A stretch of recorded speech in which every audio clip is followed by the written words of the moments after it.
It's Hoffman Show. We're on the Team 980. We're always live as well on the free Odyssey app. We're streaming live on YouTube too at the Team 980. It's a Monday. Hope you're having a good one. We got a lot of random stuff on the show today. We got some football. We got some NBA Finals preview. Coming up in 30 minutes, our guy Jim Van Stone, the president of business ops at Monumental Sports and Entertainment, is going to join us and talk about the latest developments at Capital One Arena. They're ready to share more about the renovations, and they did with the group of media members last week, including the man you just heard, Chris Russell. But I was able to talk to Jim about all that. And then, Anthony, Jim is like, we should give you a private tour. Maybe I'll bring you with me. Maybe. I think it's like next week. We might go on a little tour. I'll be like, hey, can we do party for two? Can extra hard hat for my boy Haney? Hey, count me in. So that'd be cool. Especially if they do. The thing is, I don't know, like when they did this, when they did it last week, they had like a bunch of the food and stuff up. I don't know if they'll cook just for us. We can ask. Hey, it doesn't hurt to ask. Does not hurt to ask. So we'll talk to Van Stone coming up at 4:30. Also later, what are we doing later in the show? Oh, we got a bunch of NFL news later in the show. So we got a whole bunch of stuff that's popping off today here on the show. We start off though with the NBA Finals, which are starting on Thursday night. We now know it will be Pacers and Thunder after Indiana disposed of New York in 6 games. We'll talk about the Knicks coming up in 10 minutes and where they head from here. But, Anthony, I am super duper excited for this finals. And I kind of think for anyone that's like, I don't know, it's the Pacers and the Thunder, and like talking about small markets or anything other than the basketball, is just people telling on themselves about the fact that they're not actually huge basketball fans, which is fine. If you're not into the basketball and you're much more into the brands and the stories and whatever, then like, okay. But from a basketball standpoint, this is going to be a fun series. These are 2 of the fastest paced teams in the league. These are 2 of the best offenses in the league. It is the best defense in the league, and a defense that is the best defense in the league in Oklahoma City, in part because they force turnovers at a historic rate. Meanwhile, you have an Indiana team that, despite the fact that they pass the ball all over the place and seemingly play in chaos, never turns the ball over. So I think Indiana's got a shot here. I'll go ahead and I'm not going to bury the lead. I'm not going to bury the pick. I'm picking Oklahoma City 5 or 6 games. I think they're a historically great team. They're won 68 games in the regular season. But the style here is pretty interesting from a styles make fights thought on all of this, Anthony. And I am very excited to watch this NBA Finals. Yeah, I think I'm excited as well. I think also the coaching experience that Rick Carlisle has over Mark Daigneault, I think is something that we should also be watching, just because Mark, he'll have to, adjust accordingly. And he's done that throughout the playoffs all playoffs long. So, but at the same token, this is the NBA Finals. This is unfamiliar territory for him. So, I think that'll be something to monitor. But I agree with you. I'm definitely going with the Thunder to win the series. I think when you look at just how good they are defensively, the fact that they can defend on the perimeter, and that's one of the Pacers like strong suits, I think really makes this interesting. We saw in the series against the Knicks, we saw Tibbs, try to put ball pressure by having Mikal Bridges pick up, Tyrese Halliburton, and it wasn't like he's all up in his stuff. He's just sort of kind of there. He's present. But when it comes to these Thunder, Lou Dort, Alex Caruso, Cason Wallace, they're all up in these guys. So I think it's going to be a little bit different than, the New York series. But I'm interested to see how, Indiana sort of kind of combats what makes the Thunder so good. And they beat them 2 times already this season. So they might have their number. We'll see. Yeah, Chet Holmgren did not play in either of those 2 games, so that is an interesting thing here to see how Indiana might match up with the double big lineup of Oklahoma City, which is one of Oklahoma City's favorite lineups with Holmgren and Isaiah Hartenstein on the floor. You mentioned all the guys that they've got on the perimeter to shut down Halliburton. Lou Dort has been particularly problematic for Tyrese Halliburton in the 2 games this season. His usage rate So usage rate is a stat that says how often does a player either get a shot, or basically how often does the possession end with either a shot, a turnover, or an assist by that player. So how often are they dictating how the possession ends? And the usage rate for Tyrese Halliburton is the lowest he had all season against Lou Dort, compared to, I think, every other defender in a certain qualified number of minutes. So this is a thing where they've got to figure out, how do we unlock Tyrese Halliburton? How do we make sure that either we get Dort off of him, or that Tyrese is equipped to know what to do? In the regular season, they would do things like have Andrew Nembhard bring the ball up the floor. They would do these, have other solutions. But I think ultimately, if you are Rick Carlisle, you want the ball in Tyrese Halliburton's hands as often as possible. Of course, Carlisle, an NBA champion in 2011 with the Mavericks, where he upset one of the great regular season NBA teams. That was the first year of the Miami Heat. They put your Anthony, I don't know if you remember this because you might have blacked it out of your memory as a super LeBron fan, but they put LeBron in a blender. They played zone. They did and that was a time where zone defenses were still not being used a ton and really had never been used in the finals. And he just junked up the defense. They found ways to get Dirk the ball. He had a great series, and ultimately the Mavericks win that 2011 title, the only one for Dirk Nowitzki.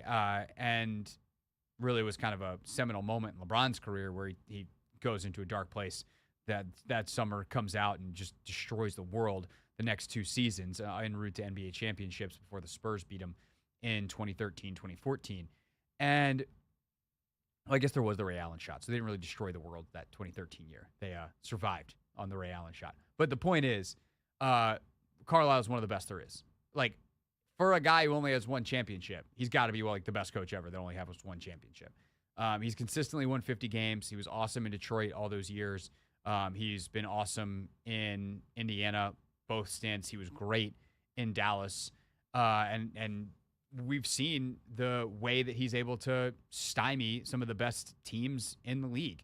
And I think the other thing that's really impressive to me about Carlisle is he always seems to have another card in the bag.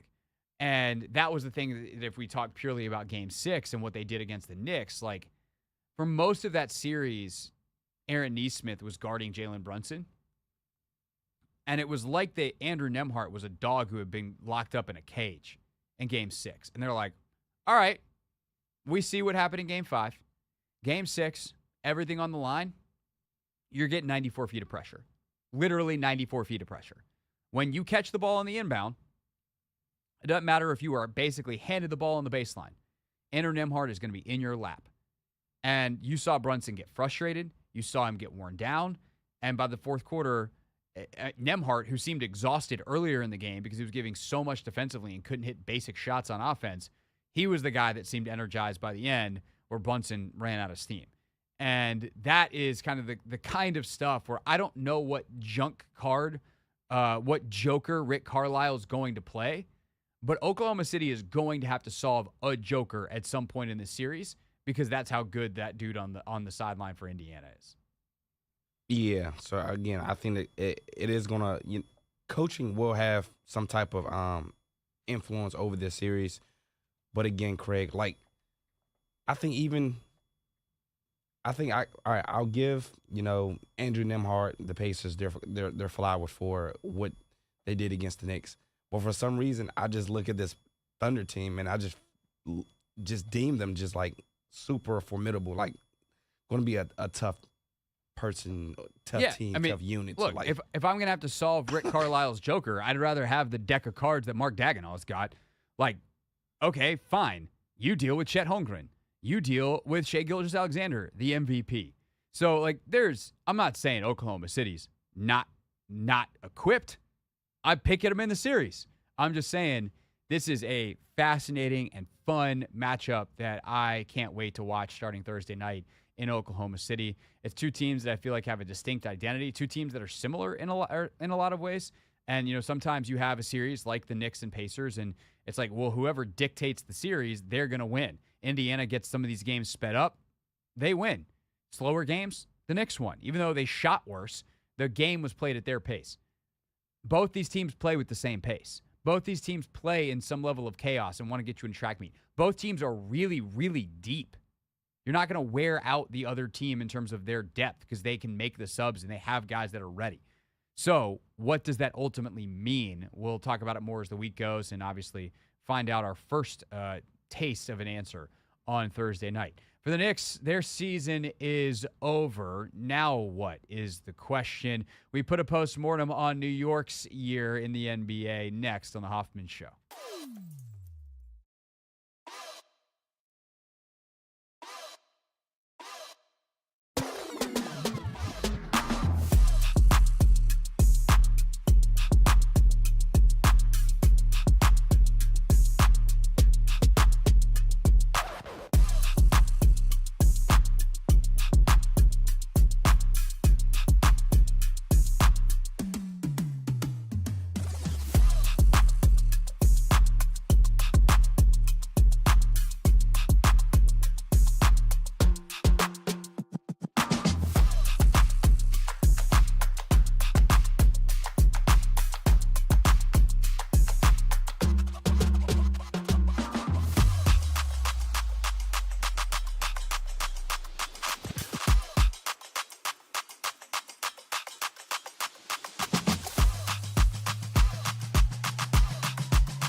It's the Hoffman Show. We're on the Team 980, always live as well on the free Odyssey app, streaming live on YouTube too at the Team 980. So the Knicks are done. That's Jalen Brunson, very clear. Tom Thibodeau should be staying in New York. And I think the Knicks are in a very interesting place, Anthony, as we put a bow on their season. The whole Eastern Conference is in a bizarre spot right now. And I think it's worth pointing out, this could dramatically change in 4 weeks. Like, by the time we're in the beginning of, or 5 weeks, right? By the time we get through free agency and there's the trades that will ultimately come with free agency and teams trying to get under the cap or major moves that happen, the Eastern Conference could look very different. But right now, the Pacers seem very, very set for next year, right? They just run it back. They're the Eastern Conference champions. No matter what happens in the ensuing week, they're not going to make major changes. Their roster's fairly intact. The New York Knicks are the runners-up. They just made a huge trade, or two huge trades last offseason.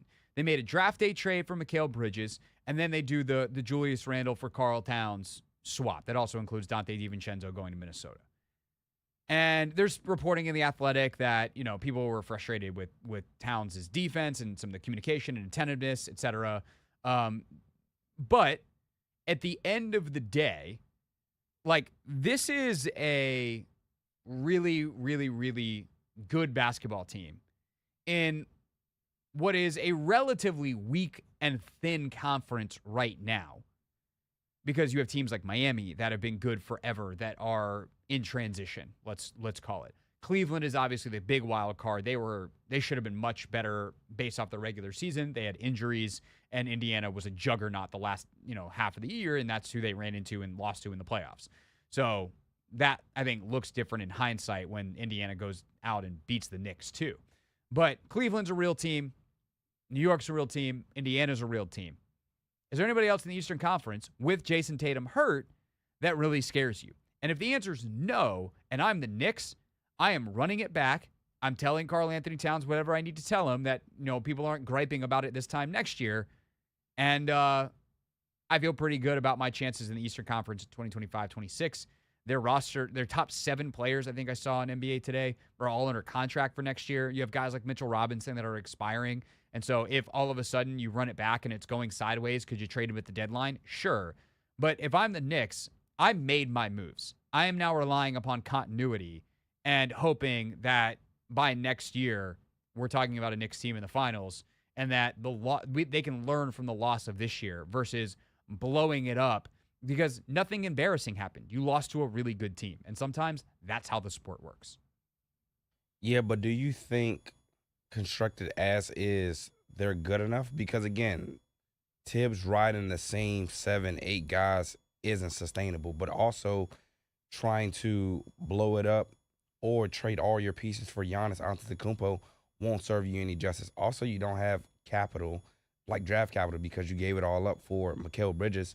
So I think definitely they should, just try to build off their bench, to be honest. If they can strengthen and bolster their bench, I think they'll be in a better place. But it also is going to come down to Tom Thibodeau finding alternatives on what to do on the offensive side of the ball, because, again, it can't just be Jalen Brunson ISO. That isn't going to get the job done. You try to rely on Karl Anthony Towns to help out as well. Wasn't, the most effective. So I think him figuring out some type of variation for the offense, I think is going to be pivotal for next year. Well, that's the thing, right, is you can always make tweaks, right? Who you are as a coach is a year-by-year thing. You can get better, you can get worse. Tibbs is a guy that has generally been thought of as fairly, I don't want to call it uninnovative, because he's not innovative. He's kind of set in his ways. Like, he's not super adaptable. And maybe there is a more adaptable version of the Knicks and of Tibbs that makes him a better coach in the playoffs. But also, they just lost in 6 games in the Eastern Conference Finals, and they blew a 20-point lead in Game 1. If they win Game 1, how different is the series? And so But they also Yes. won a game where they were down 20. So, like, I think those kind Okay. of, like, offset. Fine. You know what? Fair. Totally fair. You lost to a really, really good team. The Pacers are good. In the modern NBA, the way that this thing works, they're good. They're deep. They're adaptable. They have an identity. They have a star in Halliburton. And so if you're the Knicks, like, I think you just have to look yourself in the mirror and say, okay, how do we get better? And some of it is the guys will have another year playing together. Towns, this was year 1. How does that look in year 2? And I think, can you put it together in a more cohesive and comprehensive way with Towns to get him, featured more? Can you also get the right thing in terms of, or can you get the right coaching points to him to keep him out of foul trouble defensively? Like, there's a lot of stuff that you're trying to do and you spend the offseason planning for. I think you also do need to make some moves on the margins, right? Every team is always going to do that. Can you acquire something in free agency, someone in free agency with a mid-level exception, or I haven't looked at their cap sheet. But, like, obviously the big button that you could press is, do you trade Mitchell Robinson for something else? I think he's a big part of what they do. I'd probably keep him. But the idea that because you lose in the Eastern Conference Finals, you have to blow it up when you just made a ton of moves 1 year ago, you just keep chasing the same thing. If I'm them, I'm probably leaning into the power of continuity. I'm certainly not firing Tibbs. And again, like, there was a version of this series where you fire Tibbs, where you come out and you're like, that dude is just not what it takes to win in the playoffs. He can get you there, but it's not work. I don't think that he got thoroughly out-coached in this series. I think Carlisle was better, but I think Carlisle might be the best coach in the league. Him, Spo, Dagenaw's really good at Oklahoma City. Like, there's a couple guys that are elite. And I think Tibbs might be one tier below that. But unless you know for a fact you're getting one of the top tier guys, like if Eric Spoelstra becomes available, then yeah, everyone should fire. Or Ty Lue. If Ty Lue becomes available, sure. Those guys aren't available. And so Tibbs is really, really high level. He's perfect for the city. He's perfect for the group of guys that they have. And not to say you have to run this back for the next 5 years, but I think giving it one more shot is good. Not trying to go crazy and giving up even more draft capital, and then you'll run things from there. One question for you before we head to break. Does Leon Rose have any – is he responsible for any of this in terms of, like, the roster construction? Just because, again, what you did for Mikal Bridges in terms of, giving away 5 draft picks, and then also bringing in a guy like Karl Anthony Towns that doesn't fit the Tom Thibodeau, rough and tough kind of mentality. Yeah, I mean, is he responsible? Of course. He's the one who put together the roster. But, like, if I'm him, I want to take responsibility. Okay. They just made the Eastern Conference Finals for the first time since 1999. It's the best Knicks season they've had in forever. Yeah. They haven't made the finals since then. They've won a championship since 1973. This is one of the best New York Knicks basketball seasons we've seen in 3 decades. So to pretend like it's broken is, to me, far too overreaction. And to pretend like they could not win, because that's the thing. Sometimes you get to this stage. If you're the Atlanta Hawks in the Eastern Conference Finals, what was it, 3 years ago, 4 years ago, whenever that was? Yeah. They got there, and you're like, they're not close. Yeah. I don't know how they got here, but they, bing bong, that was some bad Knicks basketball, right? You're like, you're not close. Don't fool yourself into thinking you're close. I think this Knicks team is close. And I think you, of course, keep your options open, but, like, functionally, I'm not hunting.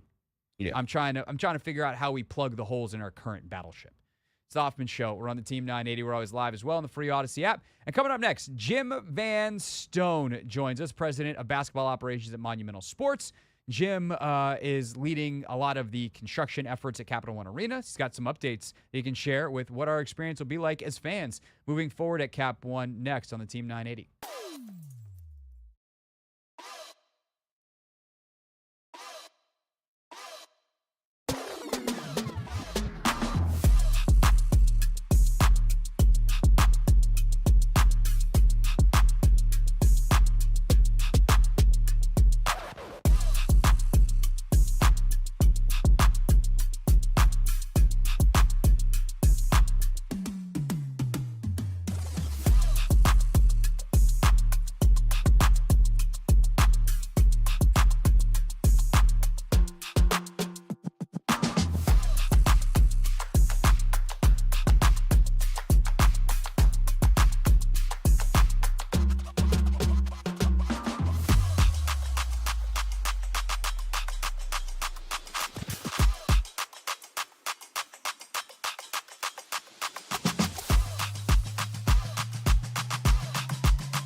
The Hoffman Show. We're on the Team 980, always live as well on the free Odyssey app. And of course, you can catch the show on YouTube too at the Team 980. And you see with a pair of sweet jerseys in the background, Jim Van Stone, if you're watching, the Bullets jersey, Jim, is excellent. Of course, Jim's the president of business on the business side of Monumental Sports and Entertainment. Jim, welcome back to the show. And really, no, seriously, that Bullets jersey is amazing.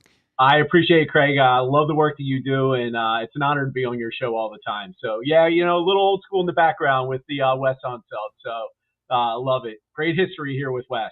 Yeah, for sure. So we're having Jim on today on the heels of him being able to show kind of the new renovations at Capital One Arena. A bunch of people, including our own Chris Russell, went through last Wednesday. Unfortunately, I had to go to Ashburn to Commanders practice, but Jim and I I'm gonna get a tour soon, so we'll get that all straightened away. But some of the things I was able to see in both the material you guys sent along and some of the news that came out of it, Jim, very, very cool, very, very interesting. Why, first of all, why now in terms of giving fans the update here? What kind of thresholds have been, or milestones have been reached, thresholds have been crossed that you guys are ready to show off some of the initial work that you're doing at Capital One? Well, for the last probably 6 to 9 months, we've been in heavy design and development mode from that standpoint, really planning everything. We started around the first of the year doing some work behind the walls, and now this summer we are fully closed for the next 3 summers. So a lot of work being done right now. So we just felt it was an opportune time, to really share everything that's going on. We've got about 600,000 square feet of space that's under construction right now that, knock on wood, will hopefully be ready in the fall. That's the game plan. And we just opened our brand new preview center, the Reserve. So we're really excited about everything. And it was just a great opportunity for us to start to showcase to the fans, what we're going to build here over the next couple of years. And we're also actively inviting our clients down for tours. So they're going through a great preview center experience and, really seeing some of the visuals of what we're trying to build out long term. So one of the things I did notice that kind of goes in conjunction with what you just said, right, is the higher end suites are at the start here. You're having clients, so there's a very corporate element to it. It's worth saying, you guys are renovating Capital One from top to bottom. No matter where you sit in the stadium, you are going to get a better experience based off of the plans that you guys have, assuming they come to fruition. Why start on this higher end, if you will? I mean, it might just be pure logistics of construction, but I figure it's worth asking the question because the largest group of people that are ultimately going to be affected are going to be those of us that sit up in wherever seats. So sure. why is this the order of events that's that's going a out? great question. And honestly, if you ask me, the project that I'm most excited about is what we're going to do in the upper level. It really is going to be transformative for the 8,000 people that sit up there. The reason that we started off in kind of the basement, the event level, is we have to work our way up. So, a lot of the player and athlete spaces, the artist residencies are the work that's being done this summer. We are doing some additional VIP club spaces that we have on the event level, but every level of this building is going to be completely transformed. We're going to have 8 new entrances into the building. We're going to have 4 to 6 VIP entrances. Vertical transportation is being more than doubled, from that standpoint. I think we're going to have nearly 22 escalators or elevators in the building. So everything is going to be overturned. And what you see in the finished product is not anything of what people have experienced the last 25 plus years here. So everyone's going to be impacted, from that standpoint. But the whole project for us, Craig, is all about the fan experience and the fan engagement. I mean, we want people to feel connected, and we want people to really have an opportunity to come down here and have an immersive experience. I mean, I think one of the things that's really exciting across the board is, as you know, our building, we have tight concourses. I mean, we're expanding the concourses. There's a lot more dwell space, a lot more social spaces for our guests to congregate in. So I think, it will be truly transformational for us. And, but we had to start at the event level and the basement level and work our way up. So that's why some of the work that's being done right now is heavily focused on kind of that first level.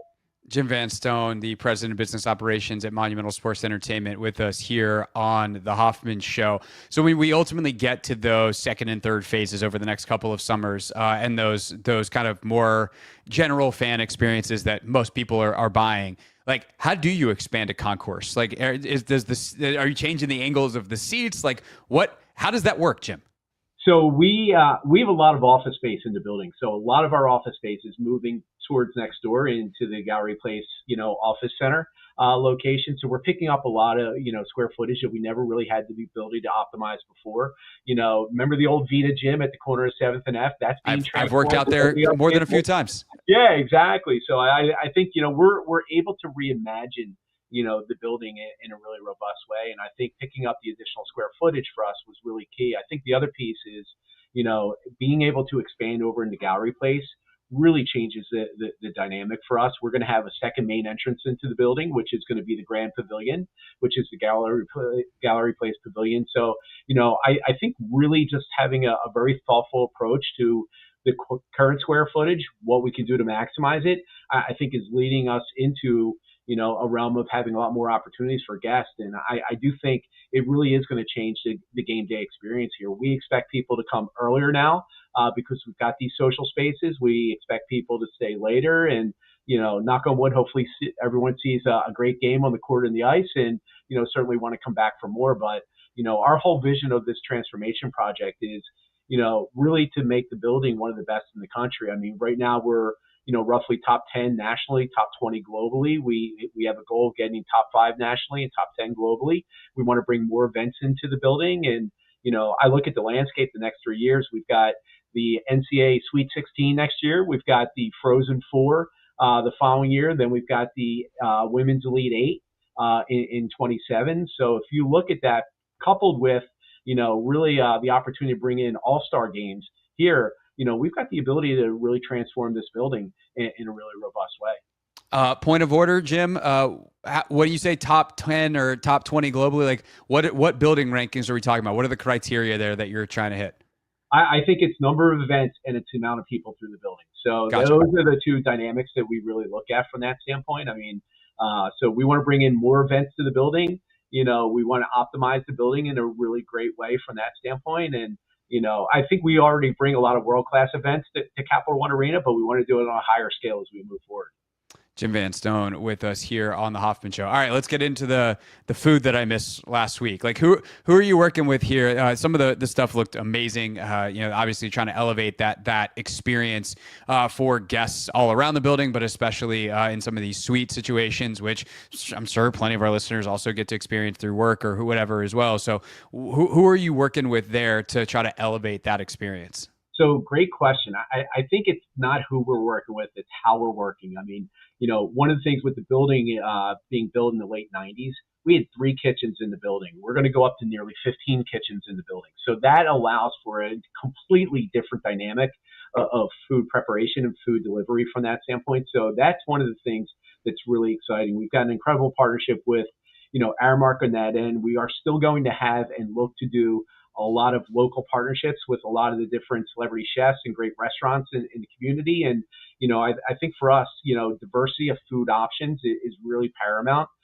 for us and really of key interest. But I think the biggest thing for us that helps us is that full change on the culinary preparation spaces. So having more kitchens to be able to do fresher food, more farm to fork opportunities, more diversity is going to be fantastic. Don't get me wrong. People love to come to these arenas and stadiums and eat popcorn, hot dogs, for sure, chicken fingers. But hopefully we'll have a lot more, as we kind of move forward on that standpoint. So we definitely are going to scour the local community to continue the great relationships that we've had with a lot of chefs in the marketplace, but, hopefully be able to do more as we move forward. In terms of affordability for the food and beverage, there's the classic kind of example of like, what does it cost to take a family of 4 to a game? Like, is there anything that's happening with the arena that can help on that front? The answer might be no, like the economics are the economics, but I'm curious, since there's so many moving parts, how that ultimately affects the cost of tickets, food, parking, anything else that goes into taking a classic family of 4 to a Capitals or Wizards game. We're in the early stages of our planning process, Craig. We haven't really determined pricing or anything from that standpoint. I think in the first phase for us, it's really the design and the layout of a lot of the different food concession opportunities we have. I mean, we're hyper focused on technology, getting people in and out of lines quicker so they don't miss any of the action that's taking place inside the bowl, from that standpoint. So that's really the first phase of what we're looking at. is the efficiency levels of delivering the food in a really fast format. I mean, we don't want people waiting in lines. I mean, we are going to grow the concession space by almost 60% over what we have currently right now. So, but getting people through and getting them to be able to pick and choose exactly what they want in a quick fashion and get back to their seats is really the key focus right now. I think we're going to have probably something for everyone when it comes to, the cost and the options and everything from that standpoint, but we're still a little bit in the early stages, of that process right now. Understood. When you talk about some of the other opportunities that exist outside the current Capital One space, you go into Gallery Place, you go into the old Vita, you go into everything that was around there. You mentioned some of that's going to become office space for Monumental, but from a fan-facing experience, what else is going to be built there? What are some of the ideas? All those spaces, but are going to become fan-facing spaces. We're actually moving our offices out of the building into the Gallery Place office complex. Okay. Right door. So it really is opening up the entire landscape and footprint of the building. So, we're looking at that from, more ingress and egress opportunities to get people in and out faster and hopefully through, a very secure format. We're looking at adding more concessions, more restrooms. I mean, it's really transforming every aspect of the building, and it's allowing us to pick up square footage on every level to really make, the building much more optimized for the fan experience from that standpoint. So, that scope and space for us with moving that office space off site, is really a game changer overall. And retail is going to be a big part of that too. I mean, one of the things we are doing in the Gallery Place area is adding in kind of the shopping district, a brand new 12,000 square foot team store. That people are going to go from the 12,000 square foot team store into the pavilion, and that's going to be where they're through and into the arena already. So, optimizing some of the entry points to allow people to get in earlier. But once you get into that pavilion, which is going to be filled with destination locations from concessions, also probably bar experiences, it's really going to seamlessly flow into the arena complex itself. So that's kind of what I was getting at. Is there will be restaurants, bars, places to hang out that are outside of the core basketball/hockey facility. That in a way like what it used to be in some of the Gallery Place side of it, but also probably I'm guessing a lot better than it used to be. Yeah, you know what? Very similar in scope. You're right on that end, except for like we're going to open up the arena side into the pavilion, so people are already going to be ticketed through there. So it's going to be a seamless back and forth, into the venue itself. And then, part of the pavilion, we're actually adding some vertical transportation to get people to the second level. And then they're going to be able to walk across the bridge into the second level of the arena. So, making that whole process more seamless and frictionless for guests is a primary focus for us. I think vertical transportation is my new favorite phrase. Oh, I love it. You know what? There's nothing worse than just waiting to try to get to your seats. Ted said, make it new and let's focus completely on the street to seat experience for guests and getting them to their location as we can. So we feel pretty good. Transportation is a hot word. I love it. Jim Van Stone's with us, president of the business operation at Monumental Sports, talking about Capital One Arena. Here, Jim. Last week, the silliest people in my business was when Caitlin Clark got hurt, which happened ahead of the big game for the Mystics and Fever in Baltimore. And then people still went to the game, Jim. Imagine that. What did that say to the president of the business operations to see such a significant crowd still show up? So we can acknowledge, like, Caitlin Clark's the biggest draw in the WNBA. There's no doubting it. And I'm not trying to put down Caitlin at all. But the fact that you still got what did that mean to you and your team? I think it says completely women's sports is booming. There is an excitement level, and Caitlin is absolutely phenomenal, but these other stars are equally for people to see. And I look at Kiki or Sonia. I mean, people want to see these players, and these athletes are absolutely incredible. The building was phenomenal. It was really, really great. And you know what? It was an outstanding game we played. For us, what was really cool about it, and granted, in the future, we want to bring more arena. However, ability to really make a DMV approach was play a game up in Baltimore. So women's sports, and especially the NBA is growing rapidly from that standpoint, and there is a lot. We're seeing demand across the board. We're seeing demand ticketing standpoint and highly demanded. I mean, every single game that we have at Care First Arena sell out, which is phenomenal. CFG was awesome. The crowds that we're going to bring over to Eagle Bank Arena in Fairfax County are going to be equally as strong. But the other piece I think that we're seeing is corporate America in a really rough. We've had partnerships that we've been able to announce recently. Most recent Jersey partner with Vanda Pharmaceuticals. We just announced a brand new deal with TJ Maxx. So, you know what? We're really excited about what the landscape is, and I think everyone wants to be involved in the WNBA for as long as we have.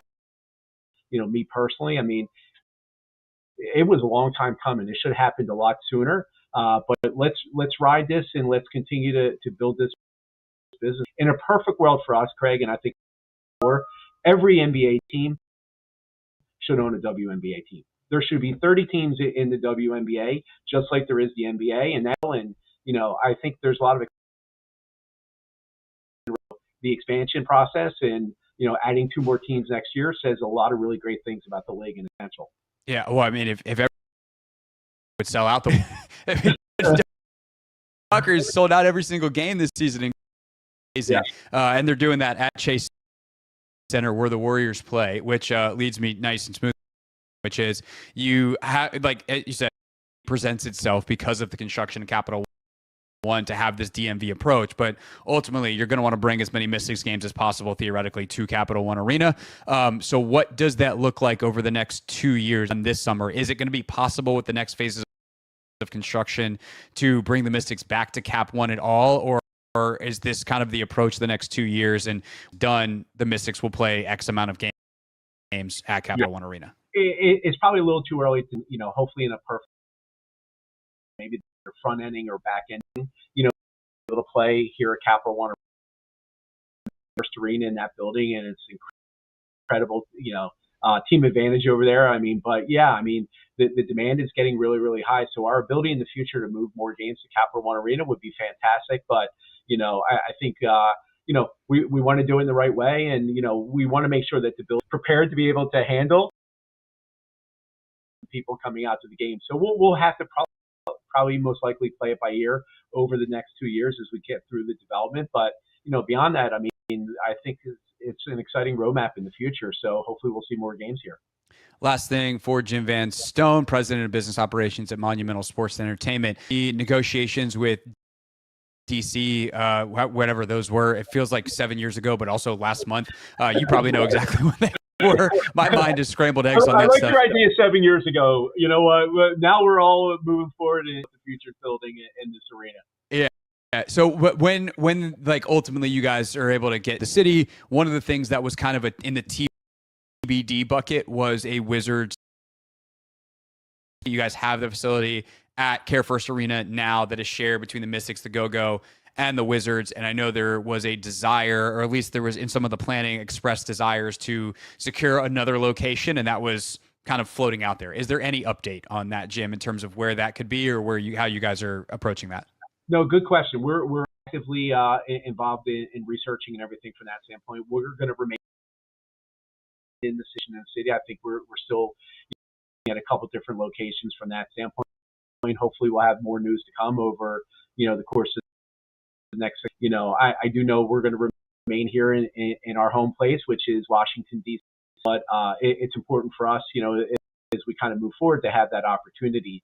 And you know what, we're still going to maintain Care First Arena and the arena over there, which we think is so I think we've got, a good runway ahead. We're still in the fact-finding phase right now of the best location. Jim Van Stone, President of Monumental Sports and Entertainment. I will see you soon, sir. Speaking of Care First Arena, I think now I'm just going to keep saying it until my bosses go, yeah, no, you are. So I think the game we'll be in the concourse live. So hopefully I'll definitely be there on Thursday night, whether I hop over after the show or doing the show on Thursday if you'll be there, and if, around Capital One with a hard hat soon. I appreciate it, Craig. Thanks for all the great work you do and show all the time.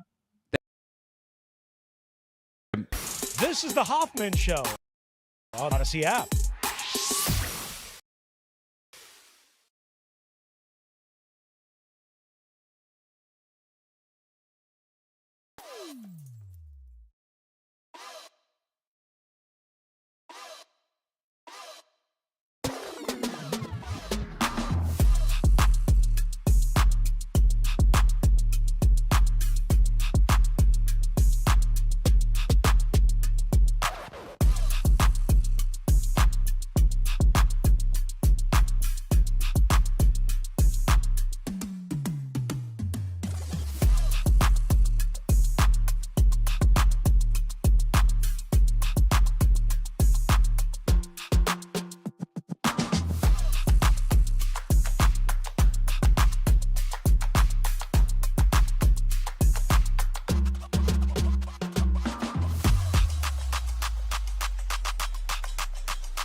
Anthony. You're a funny guy.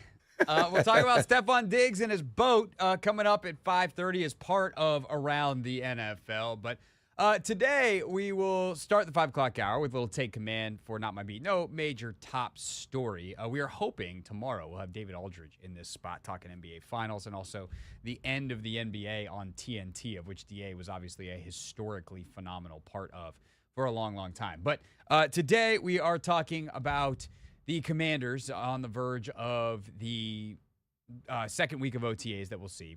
And OTAs aren't exactly a great time for running backs.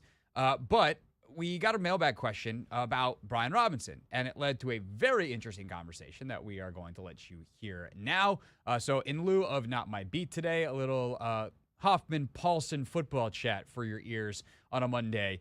Again, we'll go around the NFL at 5:30 here on the Hoffman Show. But now we'll take command for you. It's time to take command with former NFL tight end Logan Paulson and former Commanders beat reporter Craig Hoffman. What's up? What's happening? Welcome in. It's the Take Command podcast. That's Logan Paulson. I'm Craig Hoffman. I hope that everyone had a great weekend as we sit here with you on a Mailbag Monday. Excellent, man. Excited to talk some of these questions. And, you know, it's always a bummer on Monday, but it was a good weekend. I'm ready to attack this week, man. You know what I'm saying? Yeah, I mean, look, we love weekends, but when you get to answer fun mailbag questions, interesting mailbags, it's only so much of a bummer. We're excited to do this. That's exactly there are right. worse ways to spend a Monday. All right, so we have some fun story time at the end on the heels of one of the truly crazy I've seen in an NFL weight room. So we'll do some fun story time at the end, just the craziest things that we've ever seen pro football players do in the weight room. But we're going to start off with some more substantive questions, Logan, including this one about Brian Robinson. It starts off, my question is about the running game. The short is that I think there is more evidence that Brian is an average running back, not average, not above average. Do you guys agree? Here's where we get a little long-winded, so bear with me. But I feel like there is some emotion from local media to be protective of B-Rob, the player, because he's here, such a good guy with a great story. And here are the layers to my point.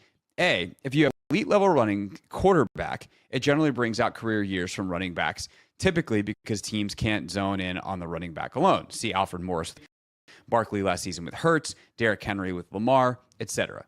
B, I've heard multiple times that the blocking scheme of this run game is inventive and at a minimum was good in the first half of the season.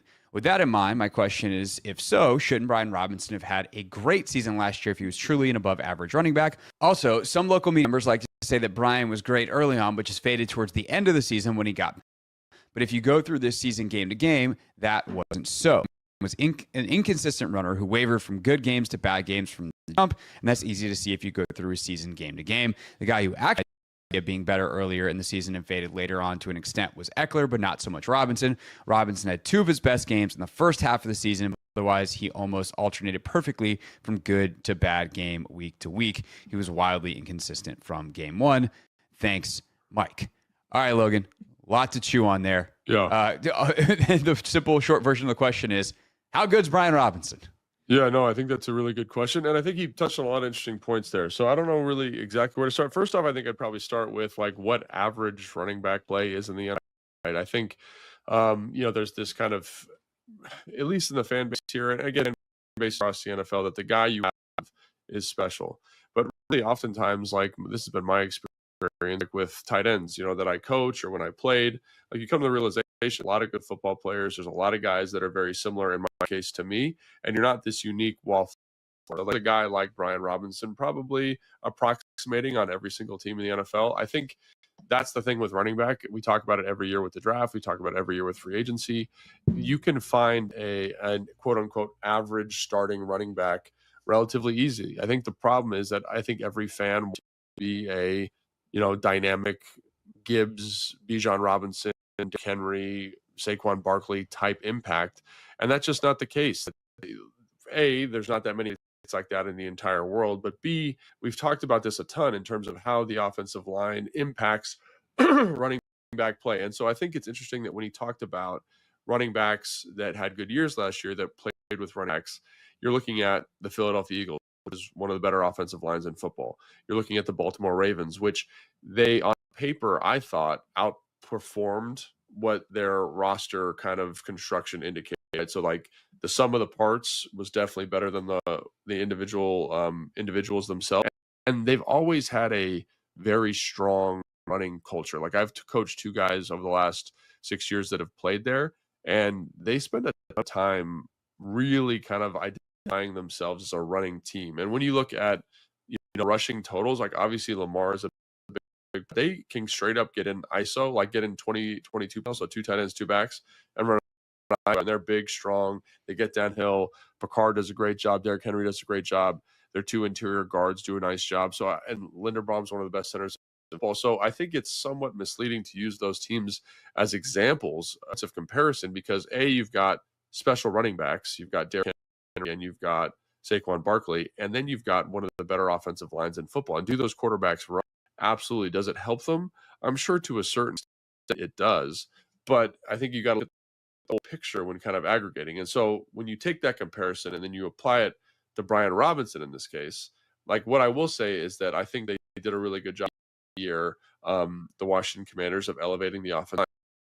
As injury comes along, as teams get more exposure to run schemes, I think the talent deficiency in the offensive line became apparent. I think there's a reason that Adam Peters and this staff go out and they identify a bunch of, they traded for Laramie Tunsil. They draft an offensive lineman in the first round. They brought in a bunch of kind of what I would say solid backup rotational pieces, kind of add offensive line depth.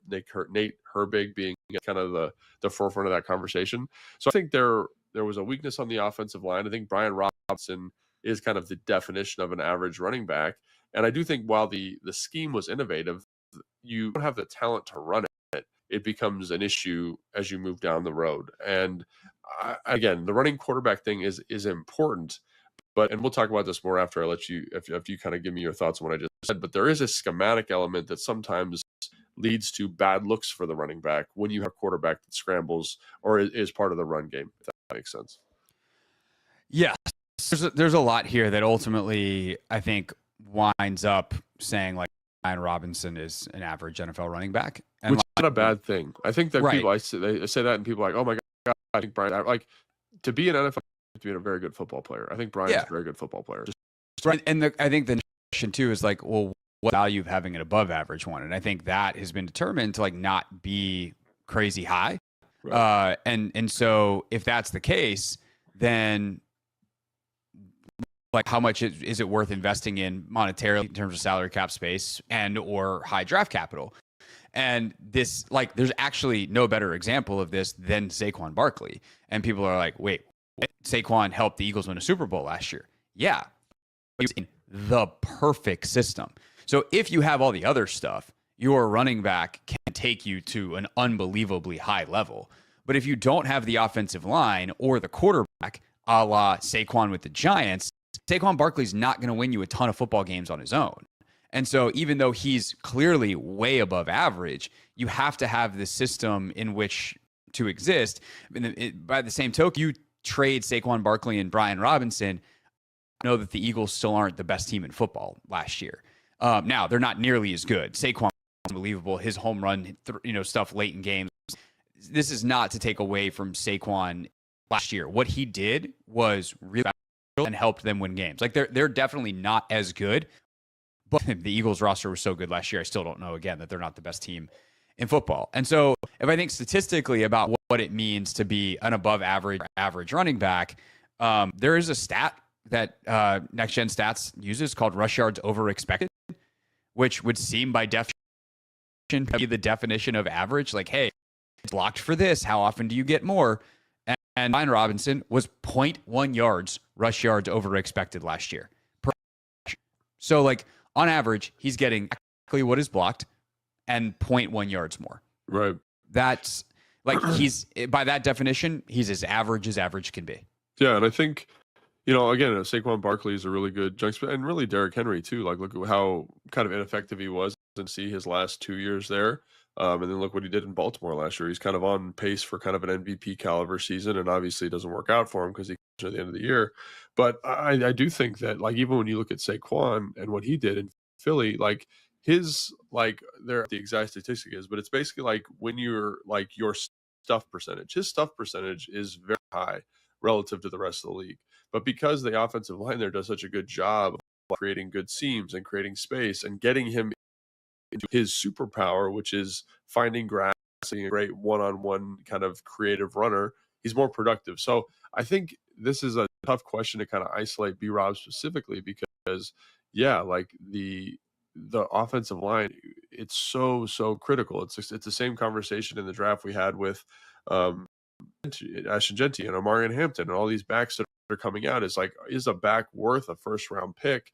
And obviously, like like Saquon for sure is worth a first round pick, or Bijan Robinson's worth a first round pick. If you look at Atlanta, maybe this is a better example. They had a ton of first round capital in the offensive line over the years and had a group that was very, very good. So adding that that makes Bijan Robinson extremely effective. So I look at that and I say, I think that's a good way to think about it. If you put Brian Robinson with, I don't know, the Baltimore Ravens, for example, like, is it as Derrick Henry? No. But is he 1,000 yards rusher? I think so. Like, I think if he can stay healthy over the course, and that's another thing that's important to talk about with Brian Robinson is he's nicked up a lot. You know what I mean? His running style is very physical. He's very big. Backs tend to be a little bit more nicked because they take more contacts. And so I look at him and I say to myself, like, if he's healthy for the whole year, we're probably having a different conversation. But remember, he kind of had 3 games. He's a nicked guy. I forget the exact injury, but he's banged up for a couple of weeks. He's not quite 100%. He's back in there, back out. Like, that's another thing with running backs that's extremely important to think about. It's one of the reasons Derrick Henry is the best kind of power back of this generation. Marshawn Lynch was one of the best power backs of his generation, is because he can survive these contacts and play a lot of games. So I look at that and I say, like, all of these things kind of come into this equation. And again, like, pure talent standpoint, I think B-Rob's fine. I think he's a good player. I think he's maybe even slightly above average if you want, but you're never going to see the best version of him until he's healthy for the year. And then the offensive line is a top 15 group, top 10 group in the league. And I think, and that's not an indictment of the guys that played last year, but I think there were times where you watched them against Pittsburgh and Philadelphia where they felt overmatched, and there's not a lot of space for the running back to go. Well, and again, like you said, it depends on the superpower of each back. Like, some guys are great at dirty runs and like their stats are never going to be amazing, but they have a bunch of -2s and a +2s. And it's like, that guy averages 2 yards a carry. It's like, yeah, but he should be averaging -2. And so, like, if that's their superpower, one thing. If you're Saquon and you get stuffed all the time, but it doesn't matter, you're going to 60-yarder and more than make up for it. You want an O-line like Philly that's going to open up these big gashing holes. And B-Rob's running style, you know, where that fits along that spectrum is obviously a relevant factor here. I'm going to ask you the question, though, that I get all the time in like comments, et cetera. We didn't, formally get it in the inbox, but what about him versus Chris Rodriguez? Because if you look at the stats last year, like, Rodriguez's everything is a better stat. And I realize that these require context. There's the one game where he comes in and has like 100 yards or whatever in the fourth quarter. And it's like, okay, well, he got to go against a tired defense. He's fresh. Like, you can, I don't want to say make excuses, but you can contextualize till the cows come home on some of this stuff. But ultimately, when you look at rush yards over expected, EPA gain, like, all of the advanced metrics favor Chris Rodriguez as a runner by decent enough margins that I would call it significant. So when you watch those two and you look at all the non-running stuff, right? Running back is also more than just a position that gets handed the ball and has to run. Right. It's pass blocking, it's receiving, it's, understanding your assignment. It's all that kind of stuff. There's a trust level with that position that's really, really vital. So when you those two players, why is Brian Robinson consistently being named the starter over Chris Rodriguez when the rushing statistics for Rodriguez, albeit in smaller sample sizes? Yeah, I think Brian Robinson's just a better athlete. I think that's kind of the first highest level data point or bullet point I would point to. Like, he's just got a little bit more explosiveness, more twitch to him.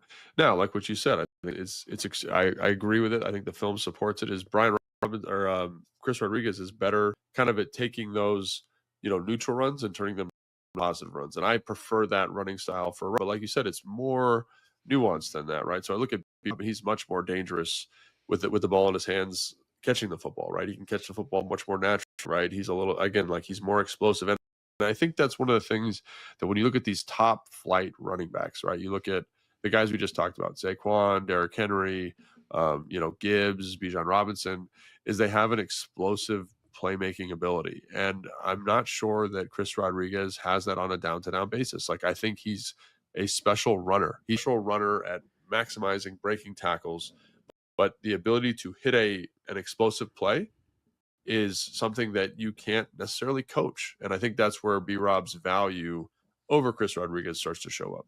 Yeah. I'll do some quick math on the percentages here. Well, I guess it's kind of similar on this, but they track the GPS data, right? So I've got on NFL Pro in front of me the 10 plus yard runs, and then the 15, like how often 15 miles an hour? How often do you hit 20? And the only back to hit 20 last year for Washington was B-Rob. He did it one time. It was that 40-yarder against Tennessee. 15 plus miles per hour on runs. Chris Rodriguez in 35 carries only hit one time. Right. So that's 1 out of every 35 carries. B-Rob hit 15 miles an hour 18 times in 187 carries. So that's 1 in every 10.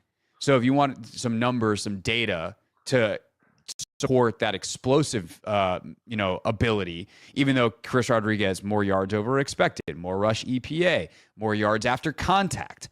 If you want the ability to be a home run and you add in like the screen game and the other things that B-Rob can do as a route runner, then you start to tell the tale of hey, Robinson is worth as a starting back over someone like Russ. And that's why one of the reasons I'd say like B-Rob to me feels like average plus, because of physicality. He's a big dude, man. He's 6'2", 225, almost 230. He can run. He can open up a little bit. He catches the football well. Like he's just a big athletic guy. And so I think, one of the things that sticks out to me is like, can you be healthy? And like sometimes backs can't control that. But like Derrick Henry works, the way that Nick Chubb works, the way that some of these guys that have been really iconic backs, they work off the field, like they're able to kind of mitigate some of that stuff in terms of how they take care of their body. And B-Rob, the only reason I bring this up is because B-Rob is a relatively young player. And so a lot of times these young players haven't really out what it takes off the field to get there. And I have no inside baseball on that. I'm just saying based on my experience in an NFL locker room, that takes a couple of years, like think about, Santana Moss tells these stories all the time. Guys will be in their third, fourth year. They wouldn't have guys taking care of them off the field. They wouldn't have a really good weightlifting program. They wouldn't have a massage therapist. And then that's where you get a mentor and you're like, hey, that's the value of Austin Eckler to come in and be like, hey man, let's make sure that we're touching this the right way. We're hitting this lift on Monday where we're going to see the massage therapist afterwards. We're getting in the cold tubs. We're not going out to the wee hours of the morning. And I'm not saying that no young players, that's something that they do, right? It's the first time you get a lot of money, you go out and you have them there. And the special ones are guys that don't always do that. So I think as he gets a little bit more mature, like hopefully he'll be able to take care of himself a little bit better. And because again, like he runs hard, and I like guys who run like that. Just there's a history of them being nicked up, right? And like Alfred Morris is a great example. Like in the question you mentioned Alfred Morris. Alfred Morris took care of himself at such a high level, right? One of the reasons he was able to be so durable while getting all those touches. And so I think there's a little bit of that going on too, right? Is how do you what's your process? And again, like I do a lot of mentoring for young players coming in NFL through my agent. One of the things that's just like, what's your process? How do we take care of ourselves? And that's one of the biggest kind of coaching points. Again, I think, can he stay healthy for the year? Because again, the athleticism, the physicality, the mindset, it's there. It's just about kind of making sure it's all packed together for a full season. And again, I do think playing behind a better offensive line or a more physically talented offensive line is going to help any back that runs behind them. No doubt about it. So we'll see, something to watch, not so much in the spring because running backs don't do anything meaningful in the spring. They do for their development, but not that we can see from an evaluation standpoint, but certainly something to watch in training camp and in the preseason games. Yeah, and I think the one of the other quick points on it is the question I think you mentioned, like quarterback run game impacts running back success. So one of the things with RPOs and one of the things with zone reads, so zone read is like kind of your back to the right, I'm reading the right defensive end, he's unblocked, and I'm going to pull it or I'm going to read option in Madden. Yeah, I'm reading that player. So you're not blocking a player in the defense. And if the read's not good or if the defense is running a specific stunt, you can run into some disastrous looks. And so I do think while there's this perception that it helps running backs, it helps overall run game ecosystem. But times backs are running into bad looks. So another example is on an RPO as a point of comparison is I'm not defensive end, but I'm reading the off-ball linebacker to the passing concept, right? If I make a misread or the linebacker plays it well, there's an unblocked player that's going to the hole that I'm trying to get to as a running back. So you do run into these looks with the quarterback run game where you're not blocking a player because of the quarterback's ability to run. But if the quarterback makes a bad decision or they present a different look or there's a numbers issue, right, into the zone read, like let's say, for example, the zone read's a good example. Like there's a 2 look out there. So there's a defensive end and a linebacker or safety right outside of them. They have dictated to me that I have to give that football. And so now you're not blocking a player and I can't pull it as a quarterback. And so the running back is going to run into a brick wall. And so like there's this perception that it helps you, it helps the back, but it actually doesn't help the back as much as it helps the whole running ecosystem. And people say, well, what about Derrick Henry and the great year he had? If you look at the runs he had, they're from the dot with a fullback getting downhill. It's not so much zone because it doesn't let his engine get going the same way. Saquon Barkley, like look at what they did. Specifically, a lot of outside zone, a lot of bounce, a lot of perimeter stuff. It's not off the zone read option because they want to make sure they have hats for hats and let this running back do his thing. So I think that's something to keep in mind too when kind of frame run game. Yes, a running quarterback helps raise the floor of your running game because you're going to get 600 yards rushing from a quarterback, right? But it can be detrimental to a back because it gives them muddy looks or ineffective looks to run into. In other words, it helps the quarterback's side of the quarterback run game a lot to have a great back because defense is more likely to crack that back or set things up where they're willing to take the risk on the quarterback pulling it. But that also means that the back is not necessarily set up for success. If you can manipulate that as a defense, then yikes for the back. That's a great point.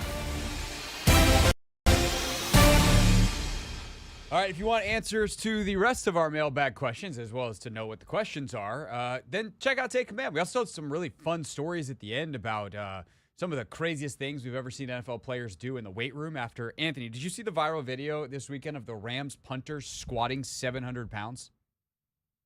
I did not. Yeah, apparently he squats 700, deadlifts 800. I was telling you about it. I had a good squat day today. I did not squat 700 pounds. You say he deadlifts 800 pounds?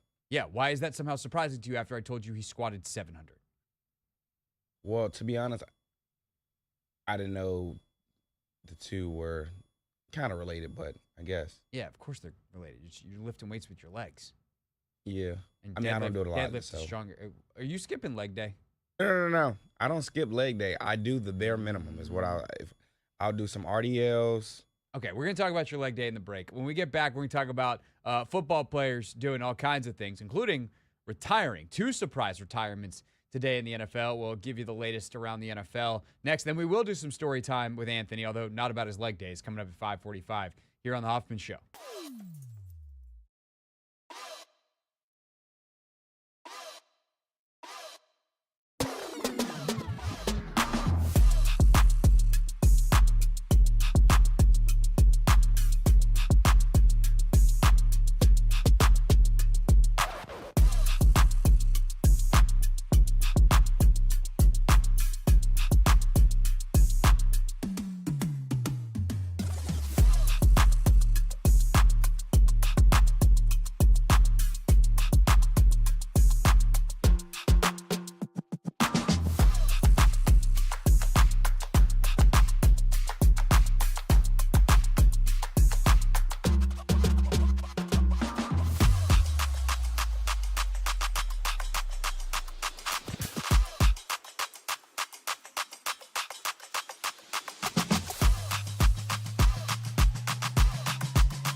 The Hoffman Show. We're on the Team 980. We're always live as well on the free Odyssey app, streaming live on YouTube too at the Team 980, which is a visual experience. It's a shame that it is not also a higher sensory experience.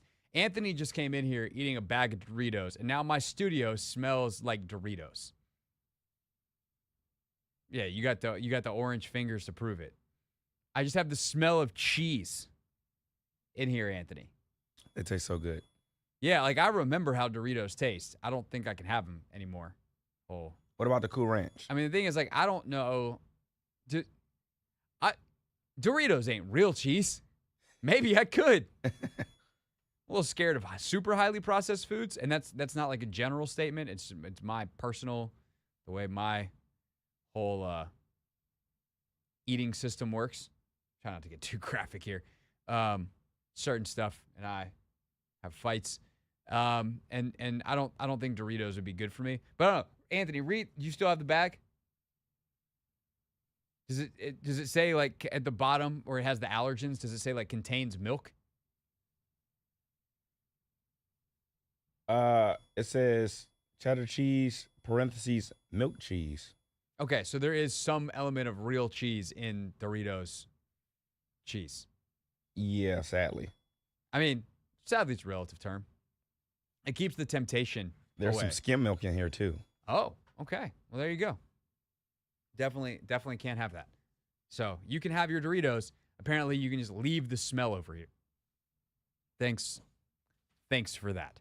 All right, it's time now to go around the NFL. 5:30 on a Monday. During the season, we do this, and we go around the NFL, and we go, hey, here's all the games. Let's talk about them. We picked most of them correct, or some weekends, none of them correct. But we just got a bunch of random news and notes here on a Monday, Anthony, starting in Detroit, where we have, like, real news. Frank Ragnow retired. I'm guessing the Lions had to have some indication this was happening, but it is still a huge bummer if you lose your Pro Bowl center in an offseason, period, but especially in June of an offseason. The good thing for them is they did take a center in the second round, so it does seem like they perhaps knew or at least prepared for the possibility, because otherwise, why would you take a center in the second round, especially one who is 24 years old already and is more senior and ready to play? But it looks like they're going to be starting a rookie center in year one without Ben Johnson. And you also have turned around the entire interior of that offensive line. Taylor Decker, who's getting up there in age, is still your left tackle. Penei Sewell, who is the best tackle in the entire league at this point, is at right tackle. But you have now switched out both guards and your center in an offense that was very offensive line dependent, as well as your offensive coordinator. This is going to be a very interesting year in Detroit. Yeah, definitely a surprise just because, again, we knew how instrumental the offensive line was for their success. Jared Goff isn't the same, player when he's, doesn't have all these Pro Bowlers in front of him. So it's definitely going to be interesting to see how he responds. Also how the run game looks. I think they were able to have a lot of success on the offensive side of the ball just because of how good their offensive line was. But I'm not going to lie, Craig, it's a little concerning because we saw, like, from the Commanders' viewpoint at firsthand how missing Tyler Biotis really impacted the line last year. So I think this is going to be tough for them, especially because the interior, as you just pointed out, is all new. Yeah, it's just a lot of moving pieces, and, how are they going to sequence plays? Are they as effective in the run game? I mean, that's a huge part, right? If you're living in 2nd and 6 all the time, like, it's a lot easier to operate as an offense, especially one that wants to take a lot of shots. You can get into 2nd and 6, you either take your shot there, your whole playbook's open. Can you get in 3rd and short, especially when you've got an aggressive coach like Dan Campbell who's willing to go for it on 4th down? It opens up the possibilities on 3rd down. Teams are guarding against the sticks, and you just take a shot deep knowing you're going for it on 4th down anyway. So there's just a ton of stuff that gets opened up by quality O-line play on top of the protection that it gives your quarterback, and we don't know if they're going to have either. And so this was also a very, very offensive line-based scheme, the stuff that they were able to do. The good news, I think, for them is Hank Fraley, who is their offensive line coach, was recruited by multiple teams to potentially be an offensive coordinator and ultimately decided to stay behind in Detroit. So that is a huge boon for the coaching moving forward because he's very, very good and is an important part of what they do schematically. Obviously, Dan Campbell is a bigger part of what they do schematically than I think people realize. So we will, although I just said obviously is bigger than people realize, which is a sentence that if you think about it too hard, Anthony, doesn't make any sense. But people get what I'm saying, which is that Dan Campbell's important. It's not all Ben Johnson, even if Johnson was the mastermind that was leading that attack, and it's going to be very interesting to see what they do here in year one without him. Other retirement today in the NFL. This is a former Commander, actually. Not nearly as significant of a piece for the current team. Ronald Darby retiring, spent 10 seasons starting in Philadelphia, eventually here in Washington, had a good season. Kind of one of those, why didn't they bring him back deals after he played well for Rivera for a year? Ultimately was in Houston and told the Texans today that he is retiring. So some of these vets getting into minicamp and going, yeah, I'm good. I don't want to do this anymore. Or in Ragnall's case, kind of the realization that I can't do it anymore, that it's just not worth it for my body, and I got to think about my future. And so for him, that's what the decision was. For Darby, it's just like, I'm good. I'm getting out of here. And so that's that. Ronald Darby retiring from the NFL after 10 seasons. Yeah, I'm realizing I'm getting old, Craig, because when I was in high school, he actually played locally here at Potomac. So I got to see him. I got to see him run a couple of times as well. But yeah, guys that I was in school with are retiring from the NFL. It's getting a little concerning. I mean, Ragnall's only 29. Oh wow, he's the same age as me. Yeah. So I mean, he played only 7 seasons. So at least they're just retiring early. Yeah. They're not necessarily just retiring. Yeah, I mean, 10 years in the NFL, like I think a lot of people that have played in the NFL. Darby for 10 years. To. That's a full career. Yeah. But he's a little bit older than you at least at this point. But yeah, Matt, I'm looking around. Look, I've said this before. Say it quietly again. I don't think she's listening because I don't think she listens on a regular basis. She's a busy lady. But one of my very good friends is Alicia Clark, who's currently the oldest player in the WNBA. We went to college together. So this is someone who is my literal peer, is the oldest player in her league. Oh, yeah. Okay. Who's the oldest dude in the NBA not named LeBron? Is Steph the second oldest player Chris in the Paul. league? Oh, that's a good point. Chris Paul. Yeah, those guys are older than me. So I'm still good there. Steph is more close to my age. He's still got a couple years on me. Yeah. But like we were in college at the same time. Chris Paul is Kevin Durant older than Curry? Older than Curry? No. Oh. Because Curry played multiple years at Davidson and I believe was yeah. drafted in was he in the same draft? Are they both 07?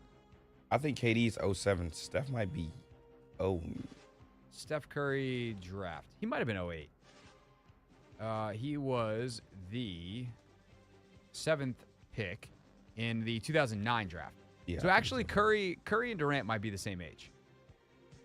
Now I got to find out. Hold on. Steph Curry, welcome to Around the NFL, where we do ages of random NBA players. March 14th, 1988. Okay. Kevin Durant. March 14th, 1988. Was September 29th, 1988. So KD's younger, even though he was drafted 2 years before because Steph stayed in school. Yeah. Okay. Now that we got that resolved, the conclusion we've come to is that Craig is not old. Yay! By the way, very funny viral video. The Chicago Stars, NWSL, they asked all their players. I feel like we're going to see versions of this going around. This is too good of an idea for other teams not to steal. What year does someone have to be born to be considered old? Girls passed the vibe test. They were talking about their parents and their grandparents. And I was like, thank you. Thank you. There was a couple. My God. Then there was one girl who was born in 2001. That was like anything that starts with a 19. And the rest of the girls were like, screw you. Screw you. Apropos of none of that, continuing around the NFL, Stephon Diggs was at the Patriots OTA today. Just said, hey, everybody, I'm here. After he was on a boat with Cardi B this past weekend. They shared, I don't want to make it sound worse than it was. Anthony, how would you describe there was the one video with him and the other girls and what looked to be some kind of drug. Appeared, we don't know, allegedly.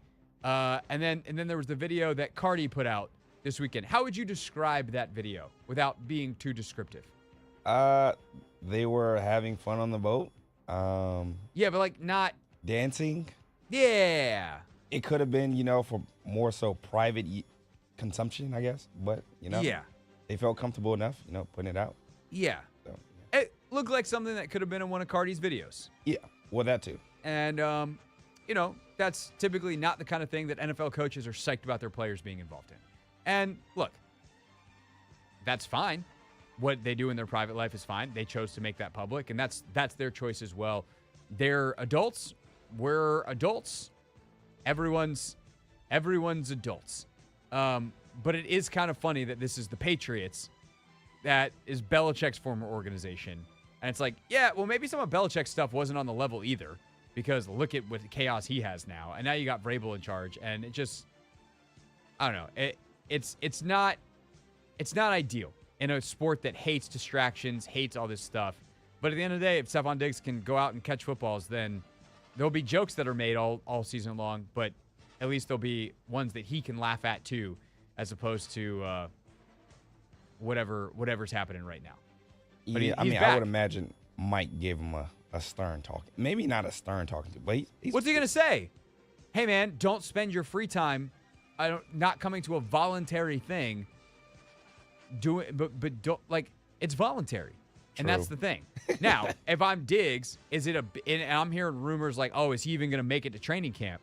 Do I show up for work today and make sure that the voluntary portion I'm at and be like, hey, guys, remember I'm good at football?